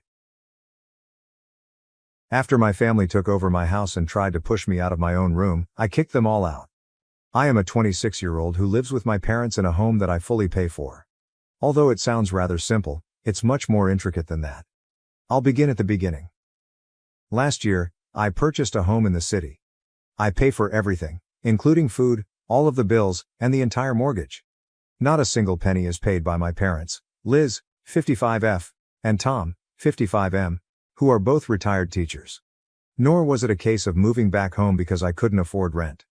As a software developer, I actually earn a nice living, and I wanted to be nearer to employment options in the city. In addition, I felt that after they had supported me for years, it would be good to return the favor. It's a pleasant 3-bedroom home with a large living room and a backyard. It's nothing fancy but comfortable. I claim the master bedroom because I pay for everything. It has its own bathroom and a walk-in closet, which is a big plus because I detest having to share a bathroom. Since I spend around 80% of my time working from home, I set up my home office in the second bedroom with 2 monitors, a comfortable chair and all the supplies I need. For family visits, the third bedroom was kept as a guest room. Everything was wonderful at first. While I worked and took care of the house, my parents, who were glad to be in the city, went about their own business. Since they were my parents and I felt good about supporting them after everything they had done for me, I didn't mind paying the bills. Then, however, a change occurred. My mother casually dropped a bombshell during breakfast one morning. My older brother Jake, 28M, and his wife Emma, 26F, were considering relocating to the city, she said. They have reportedly been having difficulties and Emma is pregnant. They really need the help, she added. At first I didn't give it much thought. I thought that if Jake and Emma relocated, they would find a tiny apartment close by, but they have a history of jumping from one horrible circumstance to another. Things took a turn for which I was unprepared at that point. A few days later, my mother sat me down and, in her most innocent voice, informed me that Jake and Emma had been invited to remain with us, albeit only temporarily, until they were able to get back on their feet. They didn't ask if I was comfortable with this though. Oh no, they informed me after inviting them. Jake and Emma arrived with their luggage in hand, obviously intending to remain for the duration, while I was still processing the entire situation. The deal is this. As soon as Jake and Emma moved in, it was obvious they had no intention of leaving. I'm already anxious about the additional costs I'll have to pay. Now that I have 2 more people to support without anyone asking how I feel, I'm paying for everything, groceries, utilities, the mortgage, etc. Although I like my brother, Jake isn't the most responsible person. He always gets himself in a predicament where everyone else has to save him. Emma seems decent enough, but I don't like her entitled attitude, which makes me feel like everyone should take care of her because she's expecting. Almost instantly, the tension began to rise. Emma began making these innocuous-sounding remarks a few days after they moved home, but they are really bothersome. For example, "This place is so big, it must be hard for you to clean it all by yourself." Or, "When the baby stuff arrives, we're going to need a lot of space." At first, I didn't give it much thought. However, things became more heated one evening. Emma and Jake drew me away and said they needed a conversation. I hoped they would give financial assistance or perhaps apologize for the additional strain they were placing on me. However, no. "So we've been thinking it would make more sense if we took the master bedroom," explains Emma in a relaxed tone. Jake interrupted. "Yeah, the baby's going to need a lot of stuff, and your room has the walk-in closet and private bathroom." And I blinked, thinking I could have misheard. Let me remind you, these two were sitting here recommending that I give up my own room for them and their unborn child, even though I pay the mortgage and everything else. I was suddenly struck with boldness. I said, "Why don't you just take the guest room?" While maintaining my composure. "It's quite large." Emma looked at me as if I had just made a ridiculous suggestion. "There isn't a walk-in closet in that room," she stated. "The infant will require room." I was finished. I refused to give up my room. "You can either locate another place to stay or use the guest room." Jake was somewhat taken aback. As if he was surprised that I wasn't simply giving in. However, Emma was blatantly insulted. I realized then that things weren't going to work out. Things quickly started to go south. I observed Jake and Emma become quite at ease over the course of the following few days. Their belongings were all over the place, with baby magazines strewn on the dining table and shoes kicked off by the couch. Emma even began discussing the crib's location as if she had already made up her mind that they would remain in the master bedroom. I had to attend a meeting in the office one day. For the remainder of the night, the house was strangely quiet. Nobody tried to quarrel with me or knock on my door. They must have realized at last that I was no longer playing around. They didn't deserve to reside in my home if they didn't respect me. That night, I slept better than I had in weeks. First update. I was hoping for a dramatic outburst, or for everyone to finally take me seriously once I handed out the eviction papers. Rather, there was an uncomfortable silence in the home. Due in part to my inability to fall asleep, I woke up earlier than usual the following morning. I was waiting for a certain event. Perhaps my parents would try to persuade me, or Jake might knock on my door and insist that I change my decision. However, none of that took place. The house was deserted when I woke up and entered the kitchen.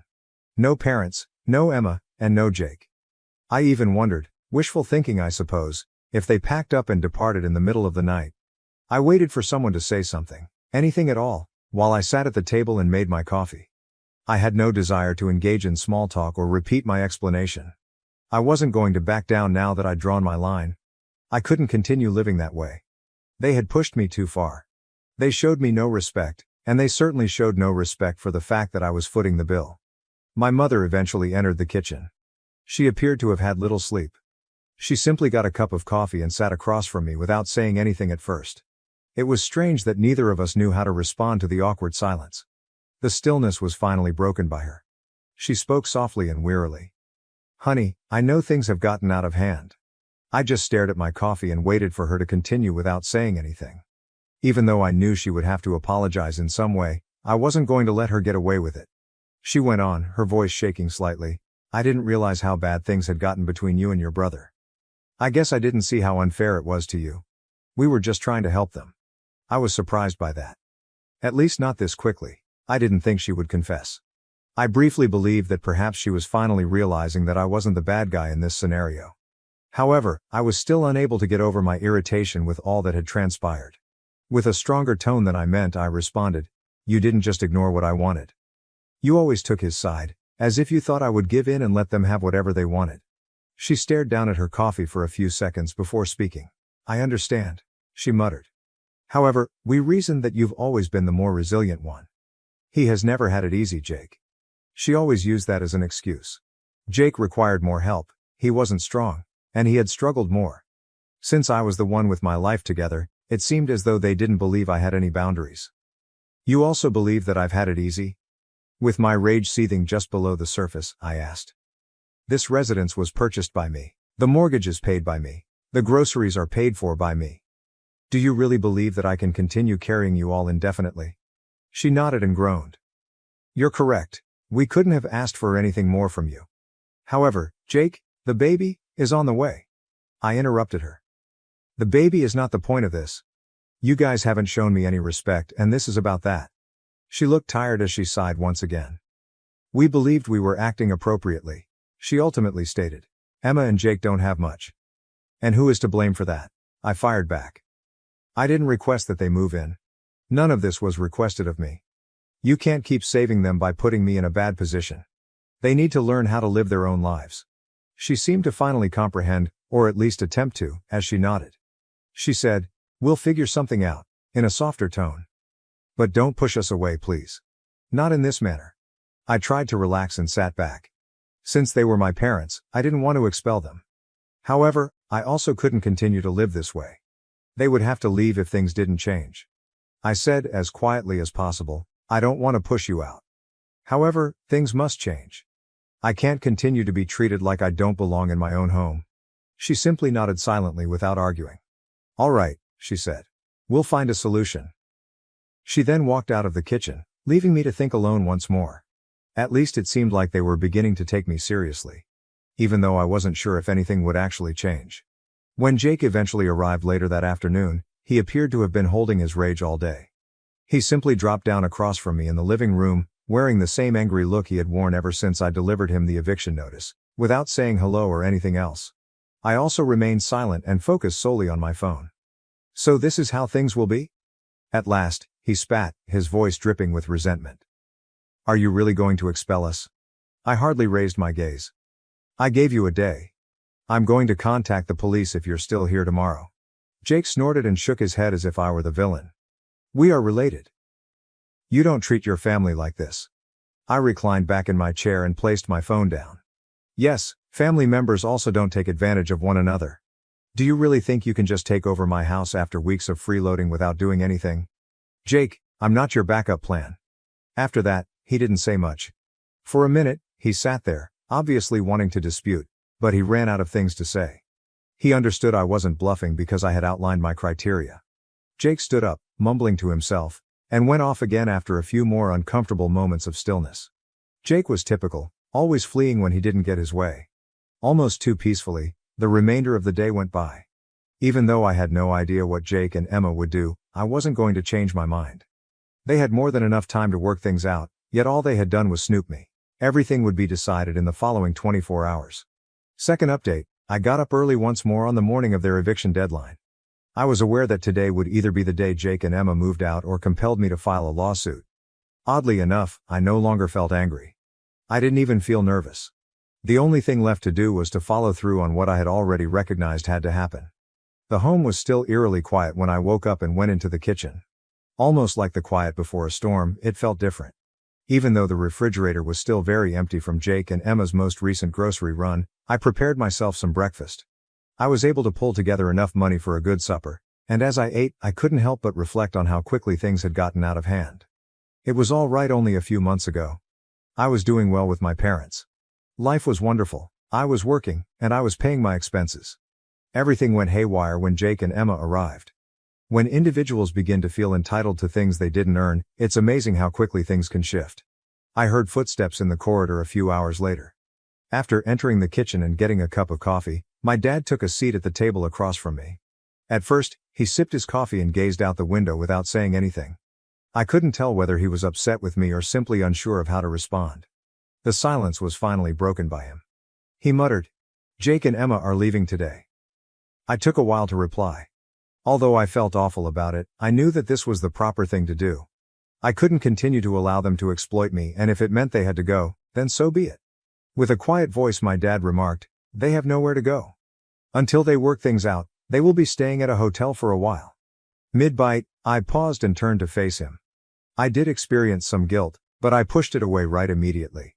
They hadn't done anything to help themselves, even though I had given them plenty of time to get their act together. I said in a firm voice, "I gave them a chance. They gave me no other option." My father did not quarrel. He simply nodded and took another sip of his coffee, without attempting to guilt-trip me as I had assumed he would. I believe he eventually realized that this time, I wasn't going to back down. We couldn't return to the way things were after everything that had transpired. Jake and Emma began packing their belongings at lunchtime. I spent the majority of it in my room because I didn't want to argue with anyone else or hear more passive-aggressive remarks. However, I knew something was going to happen when I heard Jake's voice growing louder from down the corridor after a time. Jake did really knock on my door. He was standing there with the same irate expression he had had since the beginning of this whole situation when I opened it. "Are you really going to allow this to occur?" His voice was stern as he inquired. "You're simply going to dismiss us in this manner?" I leaned against the doorframe with my arms crossed. "I gave you a day. You were aware of what had to occur." Jake clenched his jaw, obviously attempting to control his rage. "Dude, we're family. You don't treat your family like this." I inhaled deeply while attempting to maintain my composure. "Families do not exploit one another. I won't throw you out without cause. For weeks, you have been wasting your time here without making any contributions. I've been covering everything, including the groceries and the mortgage. And you attempted to evict me from my own home and seize my room instead of showing gratitude. I will not allow that to occur." For a few seconds Jake remained silent. He was obviously furious, but he had nothing more to dispute about. Even though he didn't want to acknowledge it, he knew I was correct. "That's it then?"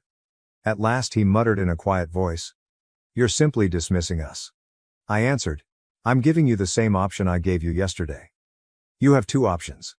Either move somewhere else or respect my personal space by remaining in the guest room. However, you're going to leave if you're unable to accomplish it." Jake gave me one last look, then turned and left without saying anything else. I took a deep breath and shut the door. Although I knew it had to be done, the entire scenario had been draining. Jake and Emma had left by mid-afternoon. Sincerely, I didn't want to watch them go, so I didn't. A dramatic farewell was unnecessary. Without a word to me, they packed up their belongings, put them in their car and drove away. After they left, the house was calmer and less tense. For the remainder of the day I didn't hear much from my parents. They were probably still assimilating everything that had transpired. Despite her outward signs of distress, my mother remained silent. Perhaps she now understood that Jake and Emma had pushed me too far, and this was the outcome, and that I wasn't the cause of it all. My mother knocked on my door that night. She entered, took a seat on my bed's edge and gazed at the floor for a long time. She was clearly struggling to find the proper words. She whispered, "They're gone." Without a word I nodded. She said, "I never thought it would get to this point. I was unaware of the amount of pressure we were placing on you." I felt some of the frustration subside as I gazed at her. I tried to defend my position by saying, "It's not that I didn't want to help. However, you guys treated me as if my needs and personal space weren't significant." She nodded and groaned. "You're correct, we ought to have noticed it sooner." For several minutes, neither of us really knew what to say next, so we sat in silence. Although I could tell she was upset, at least she now appeared to get my point. After a while I broke the stillness and said, "I don't want you and Dad to leave. But I can't continue living this way if things don't change." She stood up slowly and nodded once more. "We'll work it out," she said. "I promise, things will be different." I experienced an odd mixture of relief and fatigue as she walked out of the room. There was still work to be done with my parents, but the matter with Jake and Emma was finally resolved. Even though I knew it wouldn't be simple, at least they seemed open to listening now. I felt as though I could breathe for the first time in weeks. The strain that had been choking me was gone, and the house was silent. Although it wasn't a flawless solution, I was at least able to regain my privacy and, more significantly, my respect. The house fell into a spooky silence when Jake and Emma left. Although I felt as though I could breathe at last, the incident continued to nag at the back of my mind. Even though I had won the fight for my room and my respect, I still questioned whether or not my relationship with my parents would ever truly return to normal. There was no turning back after I had drawn a firm line. Nevertheless, I thought that we could manage to proceed without all of the stress. The following days were peaceful, almost too quiet. My parents were largely private. Occasionally, my mother would say something courteous, but we never discussed the incident. My dad, who has always been the more reticent one, seems to completely avoid any confrontational situations. I wasn't sure if they were still processing everything that had happened or if this was their way of giving me space. In any case, I was fine with the silence. In order to avoid thinking about anything, I threw myself into my work in my home office for the majority of the day. Now, the office served as both my haven and my escape from the turmoil of the previous several weeks. However, I would occasionally catch myself reflecting on how things had transpired. Even though I knew I had made the correct decision, I couldn't help but feel a little awful about how everything had gone so wrong. Something had to give because I had been taken advantage of for far too long. A week or so following Jake and Emma's departure, my mother entered my office as I was working. She seemed to be thinking about something, judging by the way she hovered at the entrance. "Are you free for a moment?" Her voice was strangely gentle as she inquired. I turned to her and nodded, saving my work. "What's going on?" She nervously wrung her hands as she entered the room. "Everything has been on my mind, including Jake, Emma, and our treatment of you." I remained silent so she could talk. She seemed to have something she wanted to talk about. Her voice cracked slightly as she said, "I just wanted to say that we didn't mean to make you feel like you didn't matter. We believed that we were assisting Jake, but now I realize that we were overburdening you. We took advantage of the fact that you have done more for us than we could have ever dreamed for.